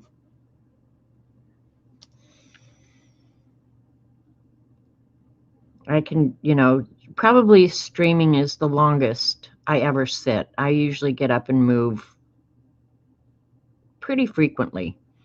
Even when I'm moderating for Dee Dee, I can't just sit there. I have to get up and move. So, hard to say. I don't know.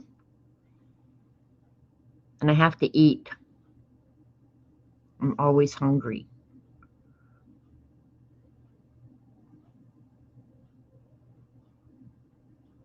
Tonight we're having leftover spaghetti, so I don't have to think about dinner.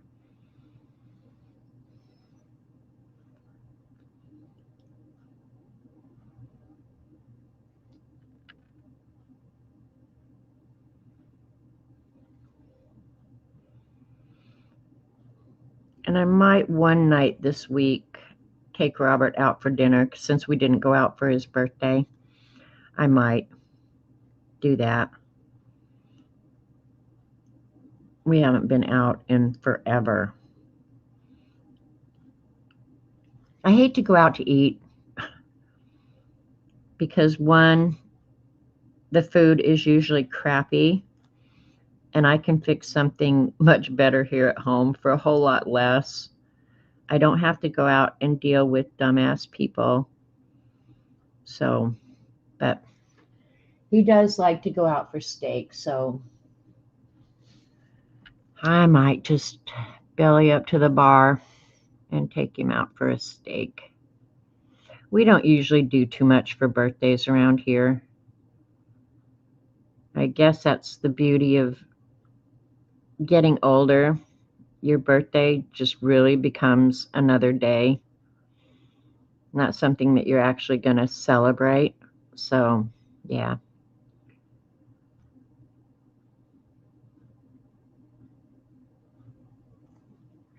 But I probably will take him out one day this week.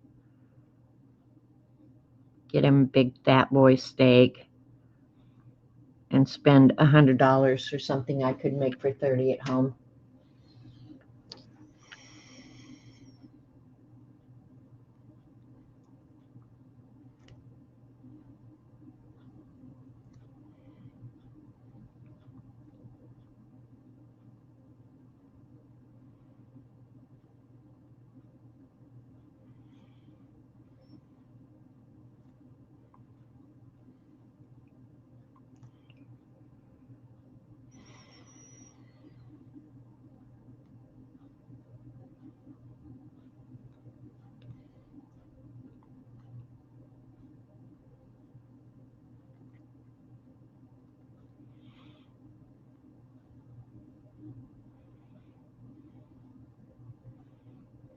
When you get in a small area like that, you just kind of have to make it up. Well, I would love for somebody else to cook for me, but honestly, most restaurants now, I think, have forgotten that the quality of the food is of value. I mean, I'm shocked how often we've gone out, and this is why I pretty much quit going.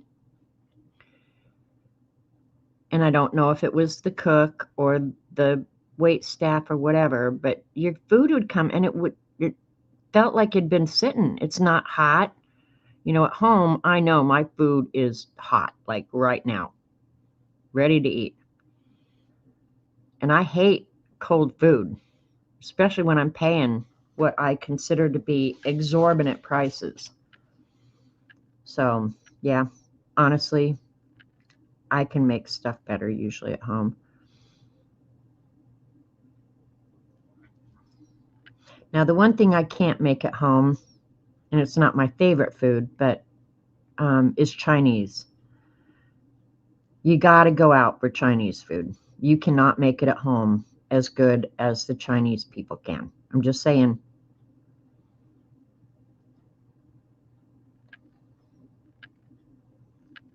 But I very rarely have a hankering for Chinese food. Will they all change the cooking oil too? Everything tastes better when you cook it. Yeah, well, there's that too, Tina. There you go. You're probably onto something. Is that when they all decided to go health crazy, they probably did get rid of tallow and stuff like that. And of course, we're hearing about it now because of the change at what Department of Human Services or Health and Human Services or whatever. The things that we've been eating that are slowly killing us.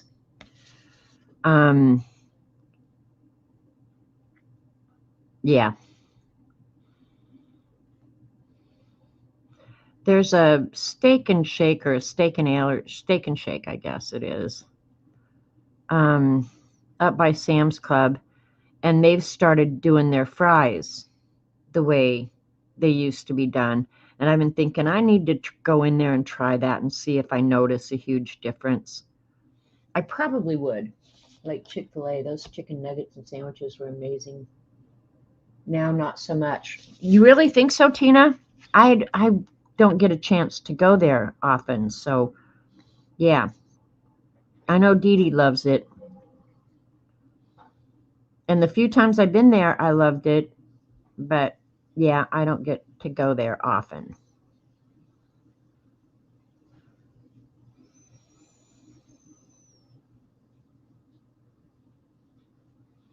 The one thing I had there that I really loved, and I don't think it's on the menu, I think you have to ask for it, was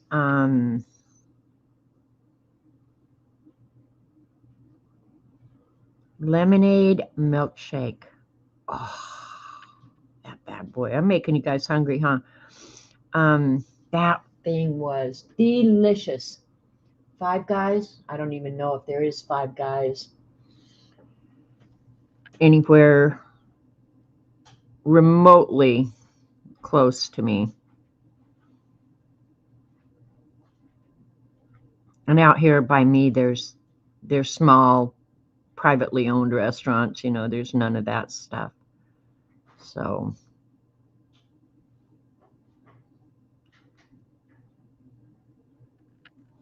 there is one, and I need to go try it again. I've tried it when they just bought out here on Monkey Island. And they used to be in Grove, and I liked them when they were in Grove. I used to take Mary there pretty often.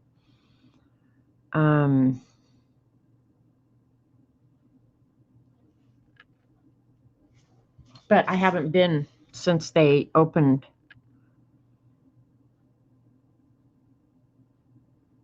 Probably because it's just easier for me to do it at home.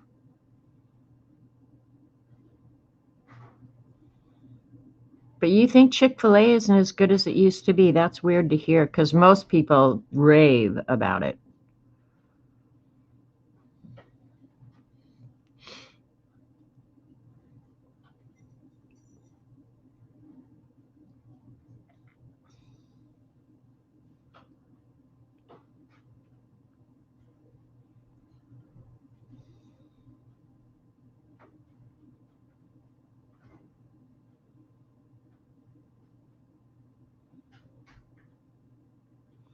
All right. Now I get to shade. Yep, yep.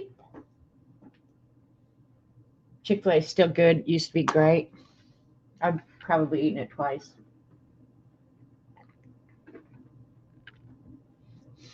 Never had a lemon.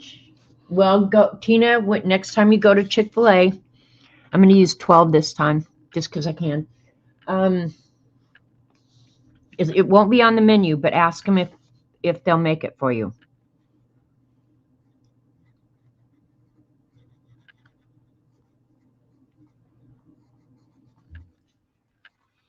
And I'm shading around that original border that I drew. So it's going to look like the design I just drew is tucked up under it.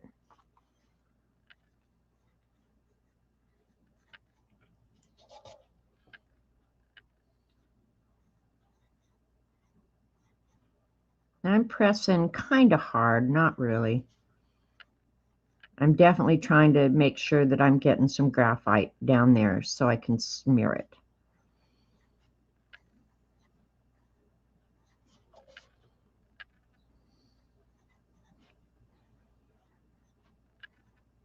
But I like living out here in the middle of nowhere. You know, sometimes I think it's frustrating because you don't have, you know, any fast food, zero fast food. If you run out of milk, it's better since Dollar General moved in, but yeah, nothing's easy. Nothing is easy. And when I first moved here, I moved here from Boulder, Colorado. I worked in Denver and lived in Boulder. And I thought I would never, ever get used to living where there is nothing. I thought, oh, I'm going to die out here with nothing. But when you get used to it, other than complaining about it while you're streaming and drawing, you just plan different. You just plan different, live different.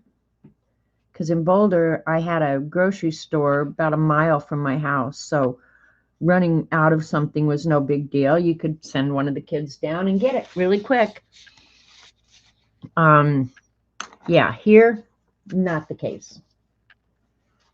All right, let's see how this does.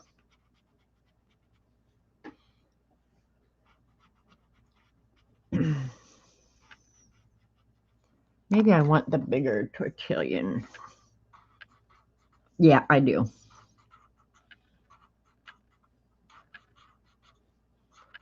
It just spreads out the shading a little bit better. You know, keeps it dark up near where you've drawn it, and then just smears it out. So yeah, the bigger tortillon is better for this.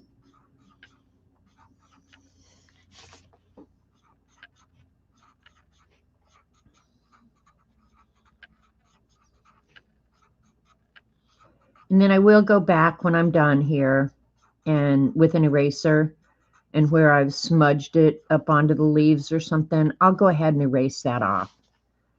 But I'll do all that at the very end when I'm being very critical, if I feel like it. They're working good, Tina.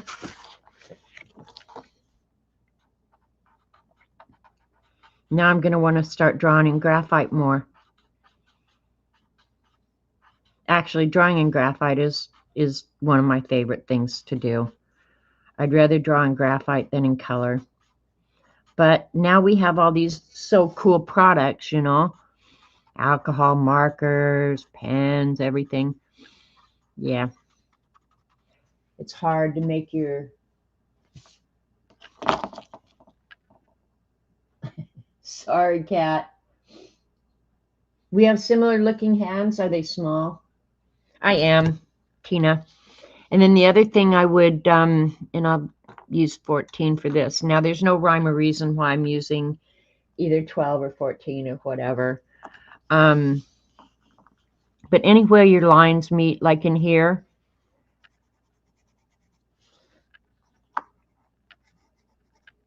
you can give it the feeling of depth by just shading in there.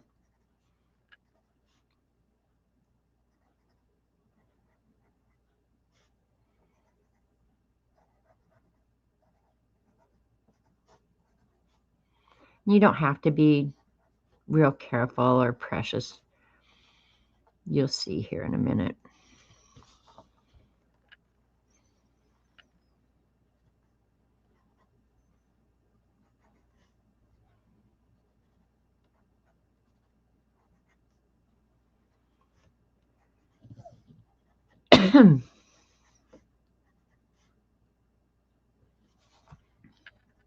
Some of them I'm not putting graphite down. I'll just use whatever little bit of graphite is left on the tortillon.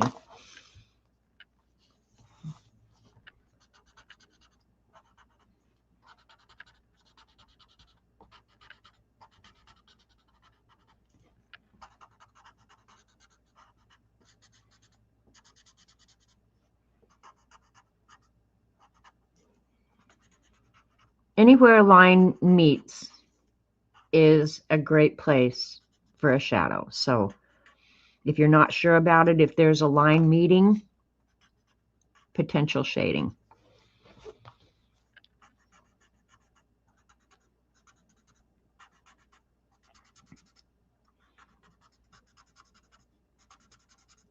So it looks like it's tucking down in.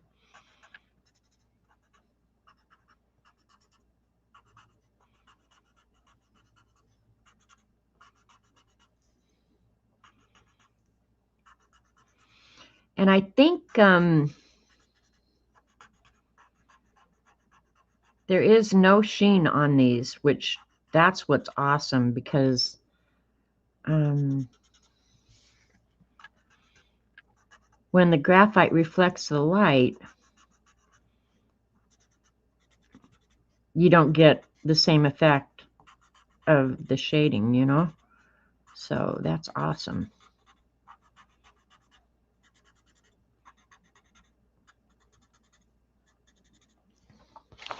Okay, let me hold it up. I just pick a place. Can't believe how dark that looks, but can you see the shading? Looks awesome, huh? Hey, Judy. I can see tiny pasta shells with sauce and meat peeking out at us. Hungry now. Thinking manicotti and garlic bread. There you go. Hi, Teresa. Okay, I'll try and do a simpler design this time, because by now you're just going, what the hell am I even watching here? I am very partial to grid designs where I can use a ruler. Duh. Maybe I'll do a grid design next in this big space here. What do you think? What do you think? What do you think? I'm trying to think if there's...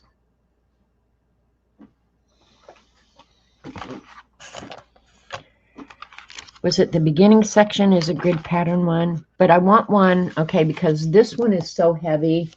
I don't want to do another heavy one here. I want to do a nice lighter one. Like this one would be good.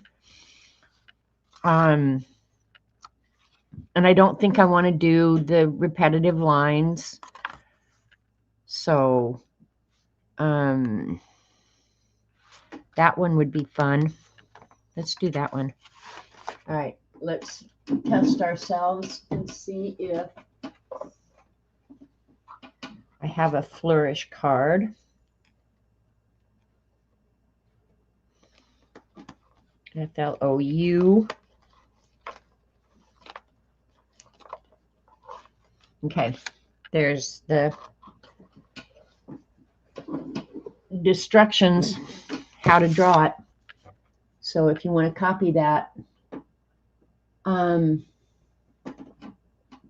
yeah, it's definitely not high maintenance. So I've told you guys in the past to buy yourself a grid ruler. So yeah, I can draw this pretty quick, and I think I'll do half-inch squares.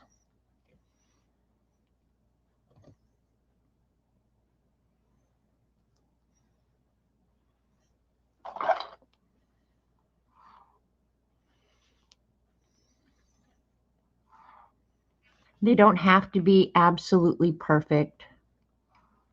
They're better if they are, but oh, you know, no, that would be too big an area. I'm going to say I could go over into this area and just let that little section pop up, but yeah, I think I'm not going to mess with that.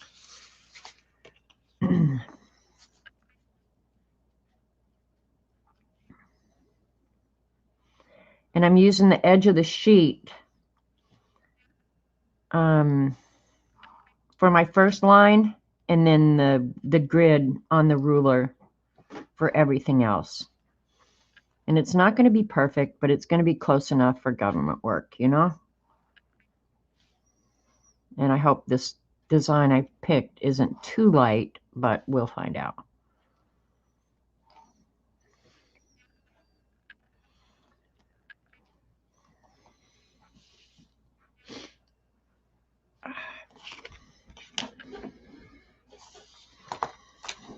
Okay. I'm going to mute you guys again. I use my grid ruler all the time too. Okay, I'm going to mute you guys.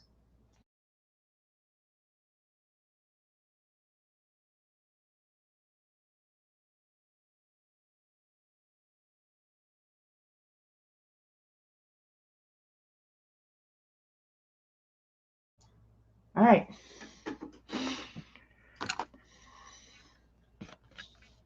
And I tend to use the same weight lines on the whole drawing. You'll be better if you do that. Don't go from like this to a real fine nib, or even the design below.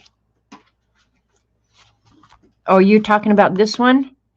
That one would be fun. It could have really good shading. The funnels, you're right.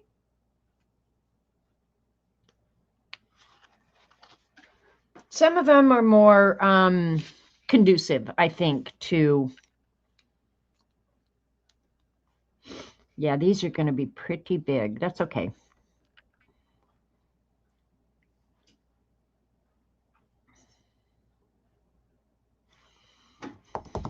Trying to decide where I want to start. I tear those 0.5 nibs up all the time. I guess I have a heavy hand. Yeah, see that? Me too, Tina. I crush nibs like crazy. And that's why get one of these Uniball ones. They're metal and you can't crush the nibs. And they write so smooth and you never get a ball of ink on the end. Yeah.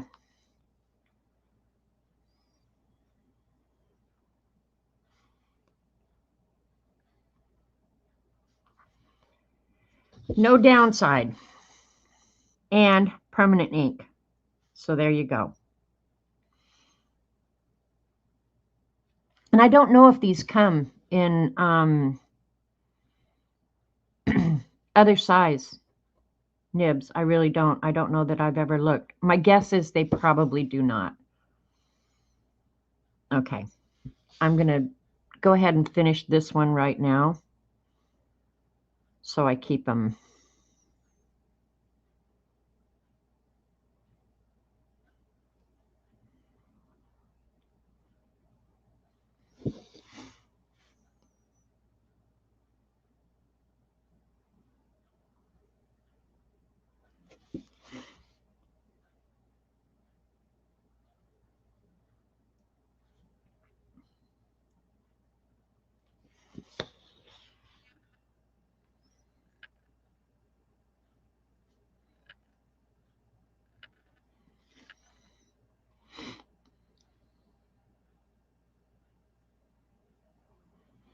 I don't know that I've done this one in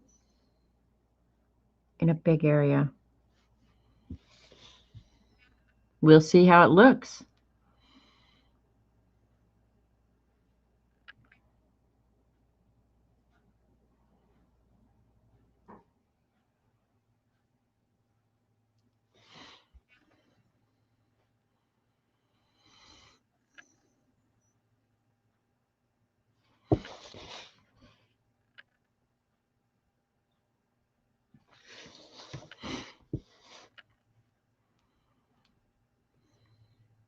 Okay. See how it's confusing? So this one will go like this.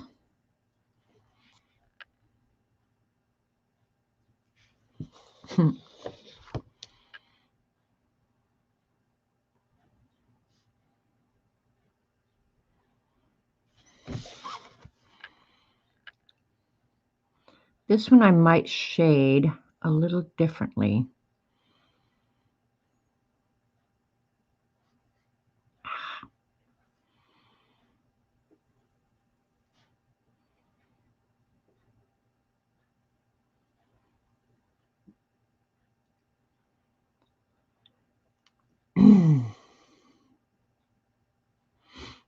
I really don't want to goof up at this point, you know?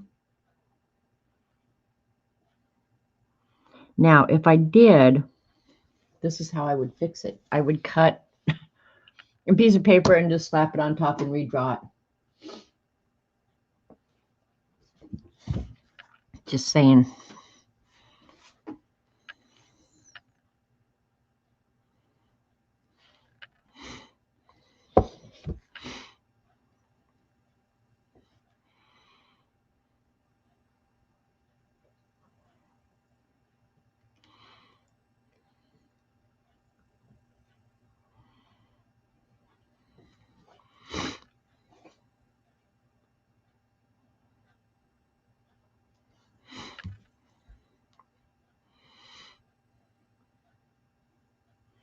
I'm having to think upside down.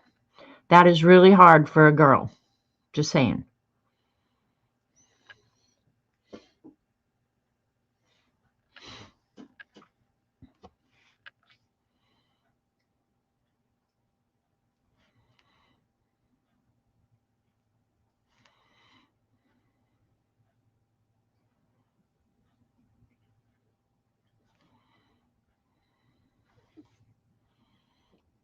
All right, so that's this one. Okay. Whew. This thinking upside down is crazy hard. All right, I think that's everything. And this one.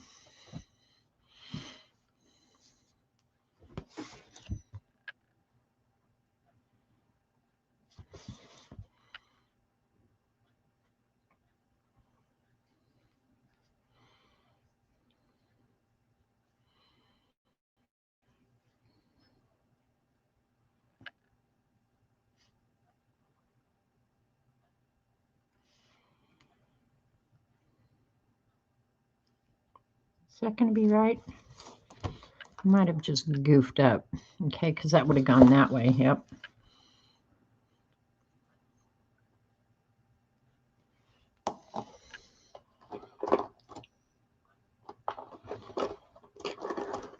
Panda fly to the rescue. Daisies are your mother's favorite flower. Daisies are good.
Sometimes I really have to stop and think. This is not coming as quick and repetitive as some designs. Still cool looking.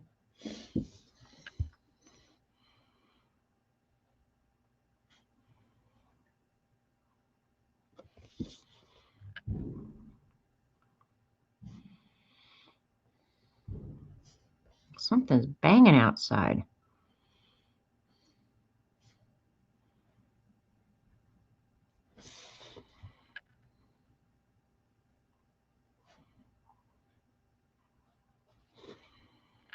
Now it's coming, I think, a little easier.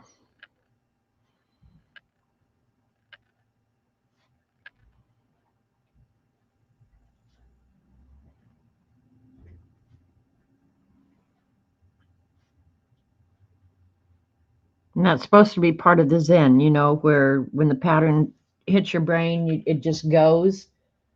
And hi, Rachel. And you don't have to think so much about it.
There we go.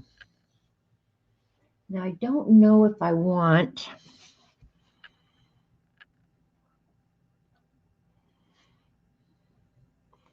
the lines between them, the grid that I originally drew. I guess at this point, I can either add it or I don't have to.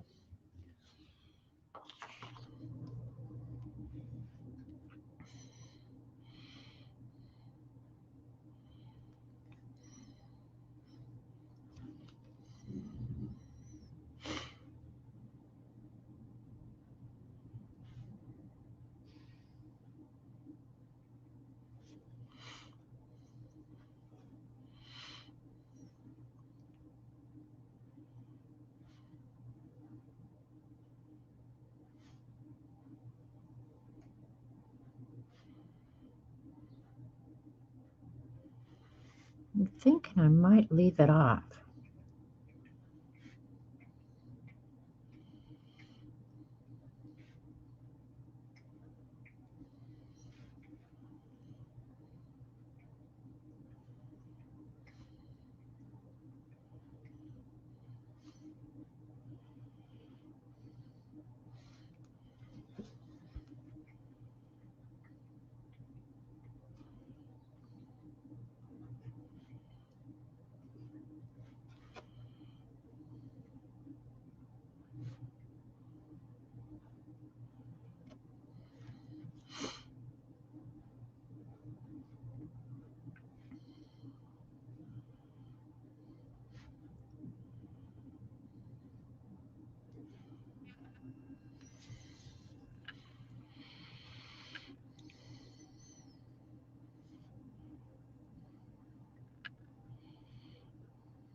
If you see that I goofed up, don't say anything.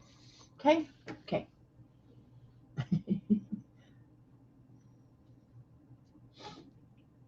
There's a gardenia bush up against my patio. Oh, I know. I had the most beautiful gardenia bush when we moved to Oklahoma.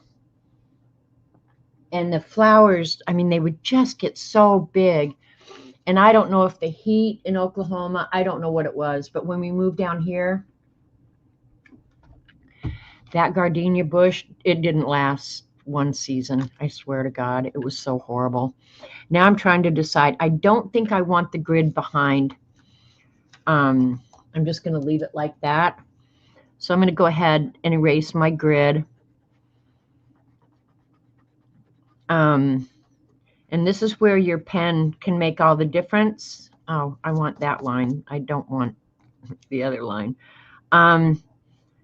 Because I just picked up this eraser and started erasing my grid because I know this ink dries really quickly. But if there's any question about how fast your ink dries, take a minute and don't start erasing right away. You'll be really bummed if at this point you start smearing, because then you'll have to call me and say, okay, I goofed up. How do I fix it? Because I can fix goof ups because I goof up all the time. Know what I mean? Now I don't know. I'm using 10. One thing I did want to do, I want to go in and make the centers more well-defined.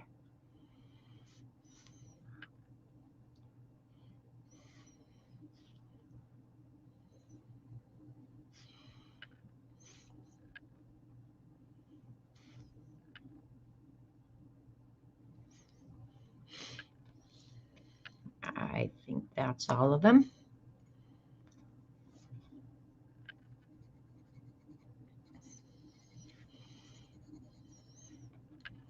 I'm going to start shading in the center here and see what that does for the weight next to the one next to it. And what I might end up doing, probably won't do it now, I'll do it later, after I see kind of if I need some weight or balance somewhere. I might go in and shade the area behind, but I don't want to do that until I kind of get a feel.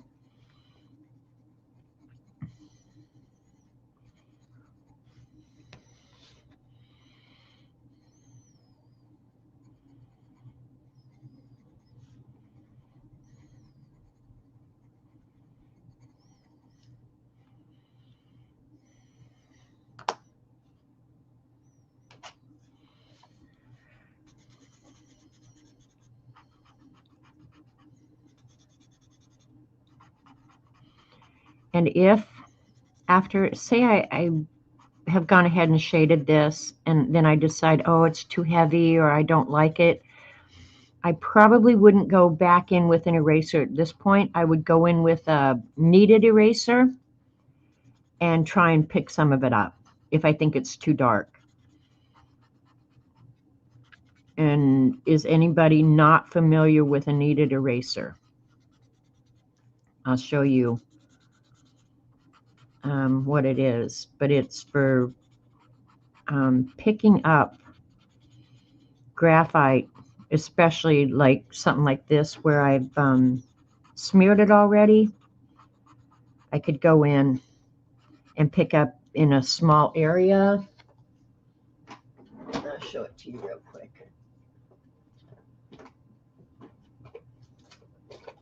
And another cool tool, if you're going to work with graphite, is one of these. Say I've smudged my drawing, I can rub this and it'll erase a little bit of the graphite, so it'll lighten it and help me clean without getting my oily, nasty hands on it. But let me show you. This drawer is a mess. Somebody needs to clean it. This is a kneaded eraser. Mine is old and nasty, but heated up. I should have a new one in here somewhere. I probably do. I have 100 of these things floating around. But anyway, heat it up, smush it, get it real soft, and then I can, if I need it in a small area, I can turn it like that and just pick up a little bit of graphite. So this is a kneaded eraser. They're like less than $2, I think. One of the best tools you could ever have. Same thing with these. So damn cheap. Best tool you could ever have. So, yeah. I know there are things that are probably not a lot of fun to spend money on, but in certain circumstances, they're the best things you could have. Another thing I could do, and I'll save this for later, and I know better than to rub with my hands. If I look and I think, oh, it's not to my liking, I'd rather have something different, I could go back into these open areas here and put like a little grid or something like that. So don't be afraid to alter what you've already done, because sometimes maybe you picked wrong. It just doesn't do what you wanted it to do. Got some graphite I want out of there.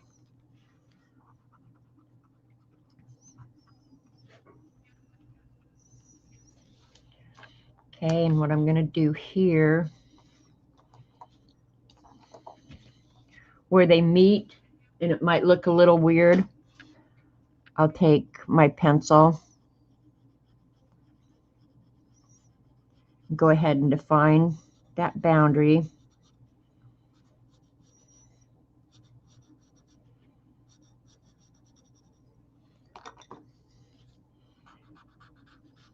And smudge it.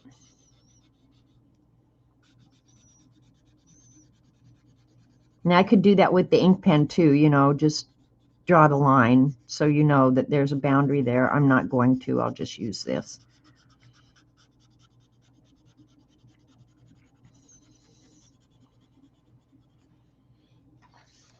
That'll be good. That'll be good. That'll be good. Okay, I need to pick another one that's going to be really easy.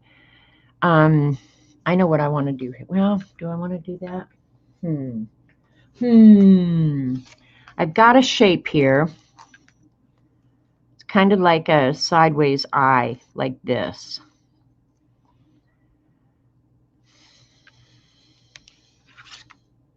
Trying to think. Okay, I think what I'm going to do there, and it's just something I use commonly, not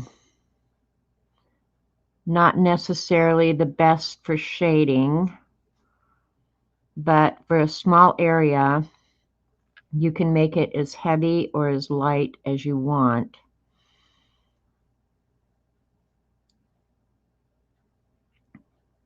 And there is actually a Zentangle design called this. I think it's called Stipple. Let me double check. But it's nothing but circles butted up against one another. No, it's called Tipple.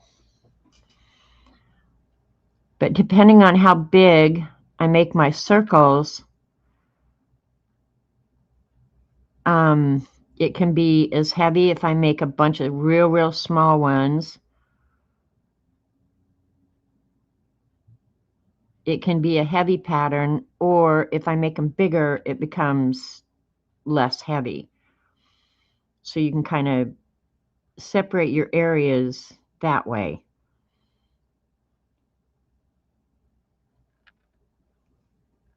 But a checkerboard border is always a really good one to use.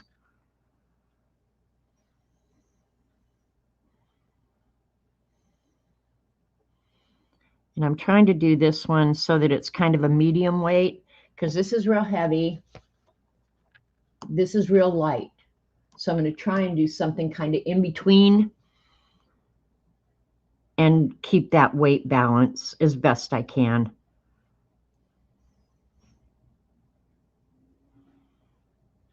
You don't want it too dark.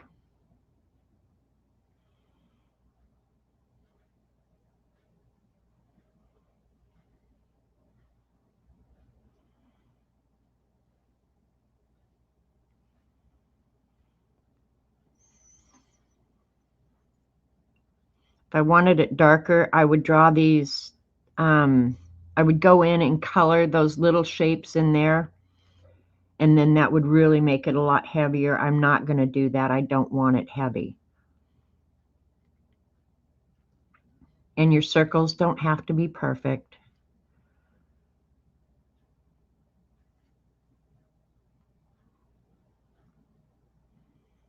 Because when you're done, you'll never notice.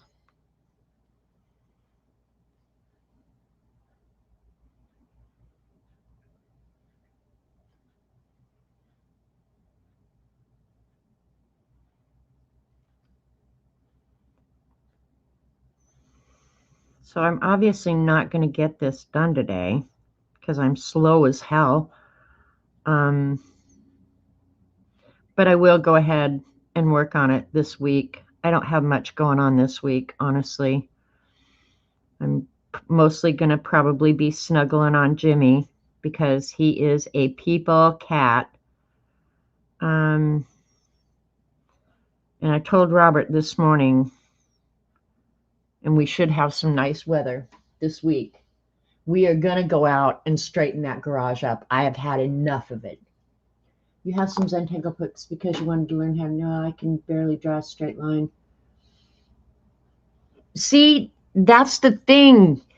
You're being too critical of yourself, Texas Cactus. The thing about Zentangle is you don't have to be able to draw a straight line, and I'm going to argue with you. If you come in here and say, I can't draw, no, that's bullshit. And you want to know why? Because you learned to write your name. So what you need is practice. Anybody can do this. I swear to God, there's nothing special about it. You can do it. Just make yourself sit down and do it. You'll never convince me. Texas Cactus, go back here the last week or two. I did some monster drawings. Well, actually, I don't think I actually did the monster drawings. But anyway, I'm using letters and numbers. You can learn to draw a monster. And they're children's books, and they're, what was the name of it? Steve Harper? Steve? Well, anyway, the monster drawing book. And I promise you, you'll be shocked. And yours may not look identical to anybody else's, but they'll be yours. And so quit judging harshly. Most people who say, I can't draw, well, you're probably judging yourself against Dee Dee. If I judged myself against Dee Dee, I would stop drawing. I'd stop doing anything because I can't be Dee Dee. I can do my best. I can try my best. Letters and drawings are both exactly Terry. And Terry Brett, of every one of our fibs that I would say would be a perfect example of somebody who has learned to draw and their drawing has obviously gotten better. I mean, you could see Terry getting better before your very eyes. Now she has her own unique style that is adorable. She's got expressions on people and animals that are priceless. Terry can, honestly, she would be my perfect example of a fib who probably thought at one time, I can't draw. Now, Terry can draw. I mean, she does Dee Dee's prompts. Dee Dee gives 5 prompts every Monday. Totally unrelated, crazy stuff. Terry can draw you a picture of it. I'm not kidding you. Terry, it's the truth, and you know it. You can blush all you want over there, but would you not say that about yourself? That when you became determined to get better at it, you got better at it. Tell fibs, because if you don't, I'm going to come over there and sit on you. But Terry Brett, I think, is a perfect example of if you want to do it, there's nothing keeping you from it. Nothing. See, there she admits it. Kat, take a screenshot of that, would you please? Okay, I'm just going to draw a straight line here. And I think I can do this one in ink.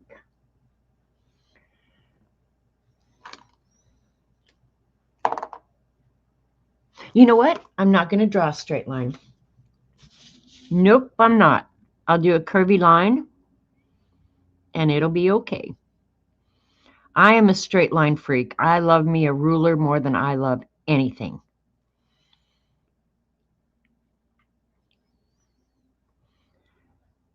But the thing is, even the best artists, you know, Dee Dee didn't pop out of the womb able to do what she does. I think she has some innate talent for absolutely certain. And I think that has more with her ability to see and imagine than movement of her fingers. I'll just be honest. Dee Dee has an awesome imagination.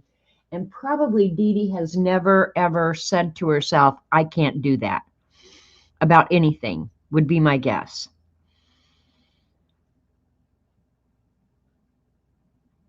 But Dee Dee's done the time. And anybody who learns to do something, I don't care if it's basket weaving,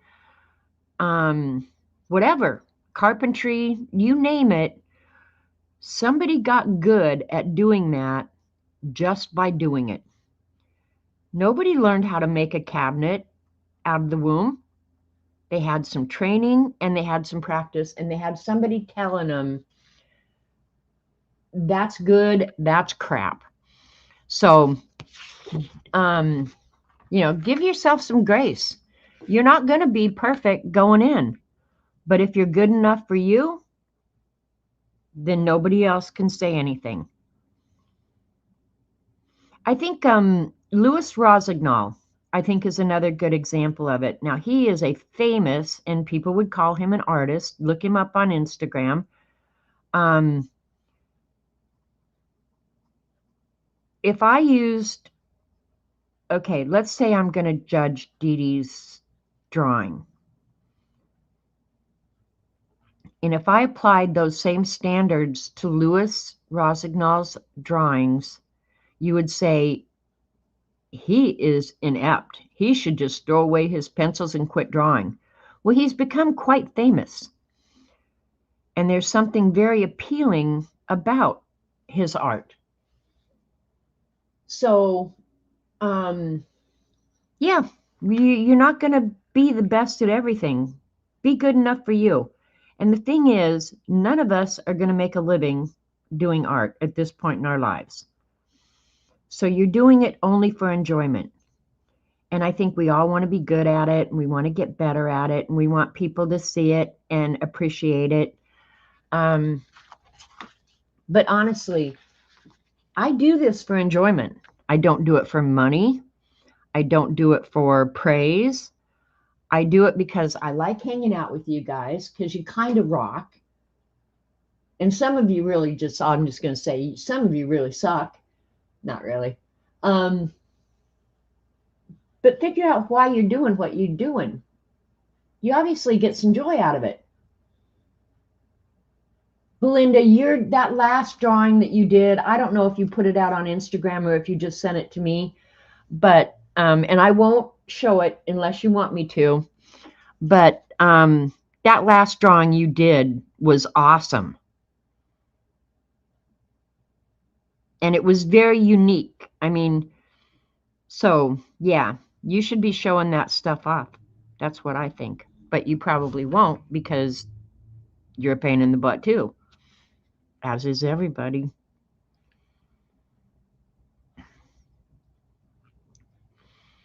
I just picked this one. It should be about medium weight. We'll see. Only I've already goofed up. But thank God I have a Panda Fly white pen. Yeah, baby. I wanted to get at least one more design done before I ended.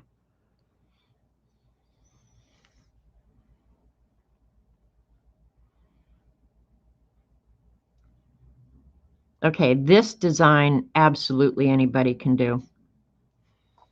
And when it's done, it looks way cool. Did you post that last one, Belinda? That real colorful?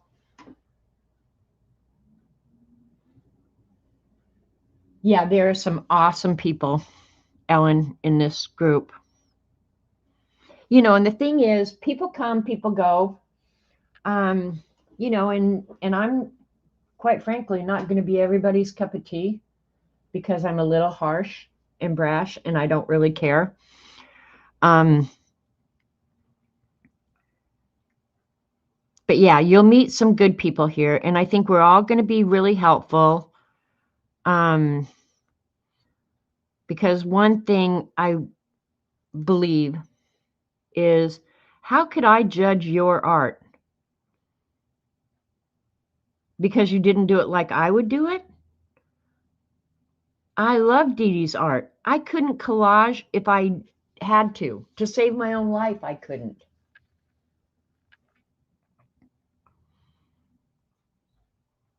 That doesn't mean that I don't sit and watch in amazement while she's doing it. And there's a part of me that wishes I could.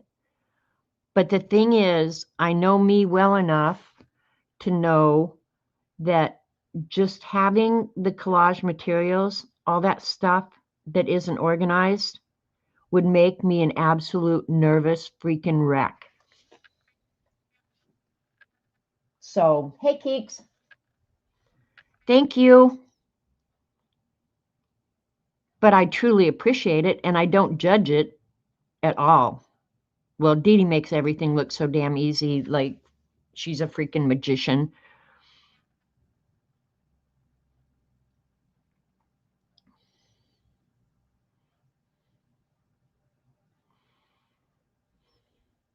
But there's some things she's not going to be good at. Probably because she doesn't give a rat's ass and doesn't want to get good at it.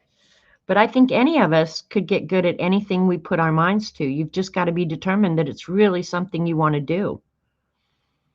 And unless you're physically just not able, or you have vision issues, or, that there's some physical limitation, I think you could probably do anything you set your mind to do. And I've seen it happen so many times. When Jamie, my son, was in high school,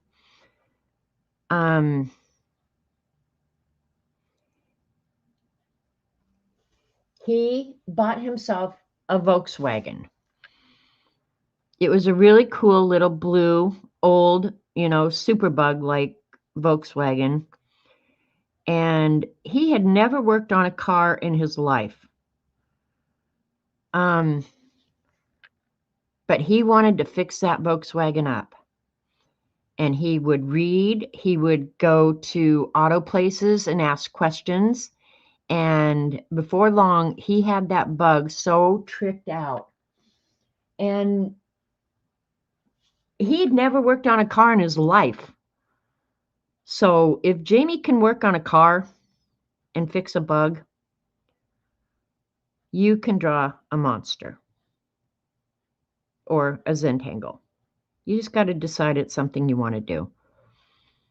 And it's not for everybody. Dee Dee won't Zentangle.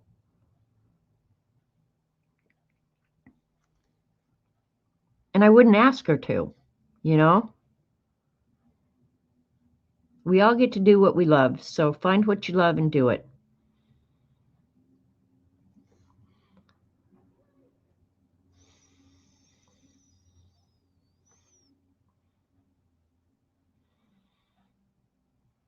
The one thing I want to do, I need a friend to go with me. I would love to go to Walmart and put googly eyes on bras. The abstract faces. Yes, Belinda. Okay. All right. Texas Cactus just went and looked at it. Right? It is. It's so good.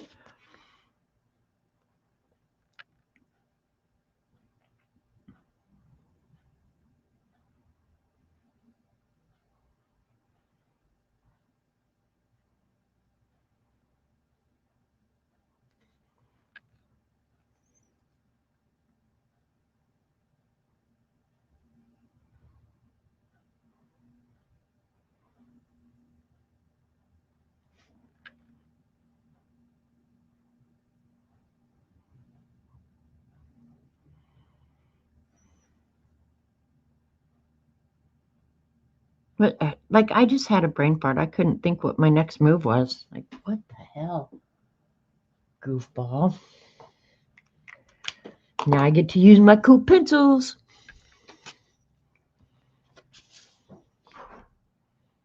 This is 14. This one's going to be dark.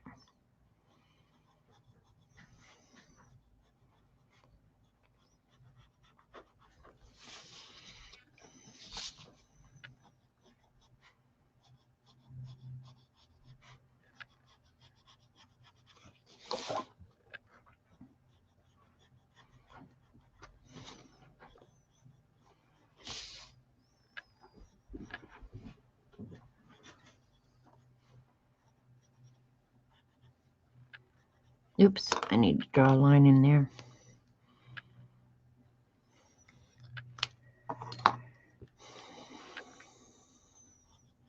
Well, almost. Hang on.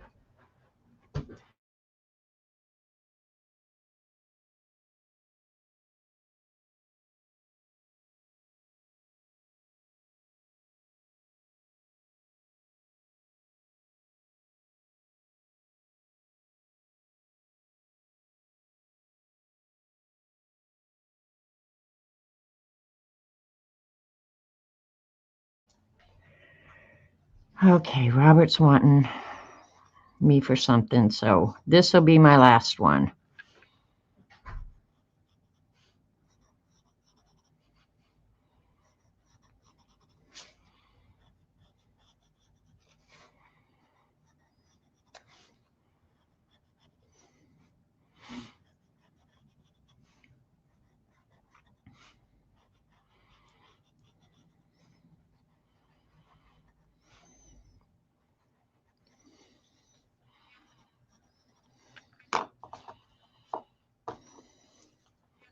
Yeah, I think I want to.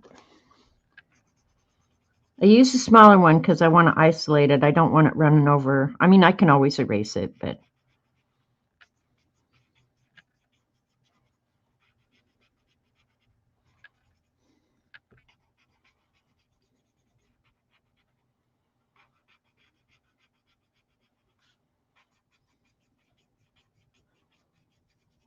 And you don't notice the shading that much, but it makes such a huge difference.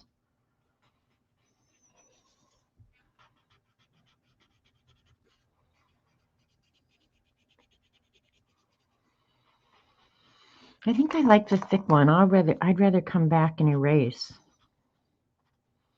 I'd rather have it a little bit thicker.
Now, if I wanted, I could go ahead and add some shading down those as well.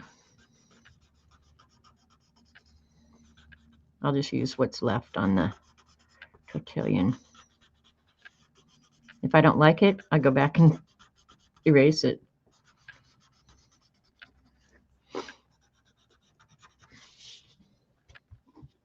Looks cool. Okay, Jana, I probably won't remember that, but thanks, and thanks for coming. And I'm going to end it here and call it a day, and I will try and get some more of this done before next Monday. I will be adding something to this. I just don't know what yet. I just don't know what. But yeah, Robert is, I don't know, something's going on and I don't know what. So I'm going to call it a day and go deal with him. And yeah, so I will see you guys for sure Wednesday at Dee Dee's.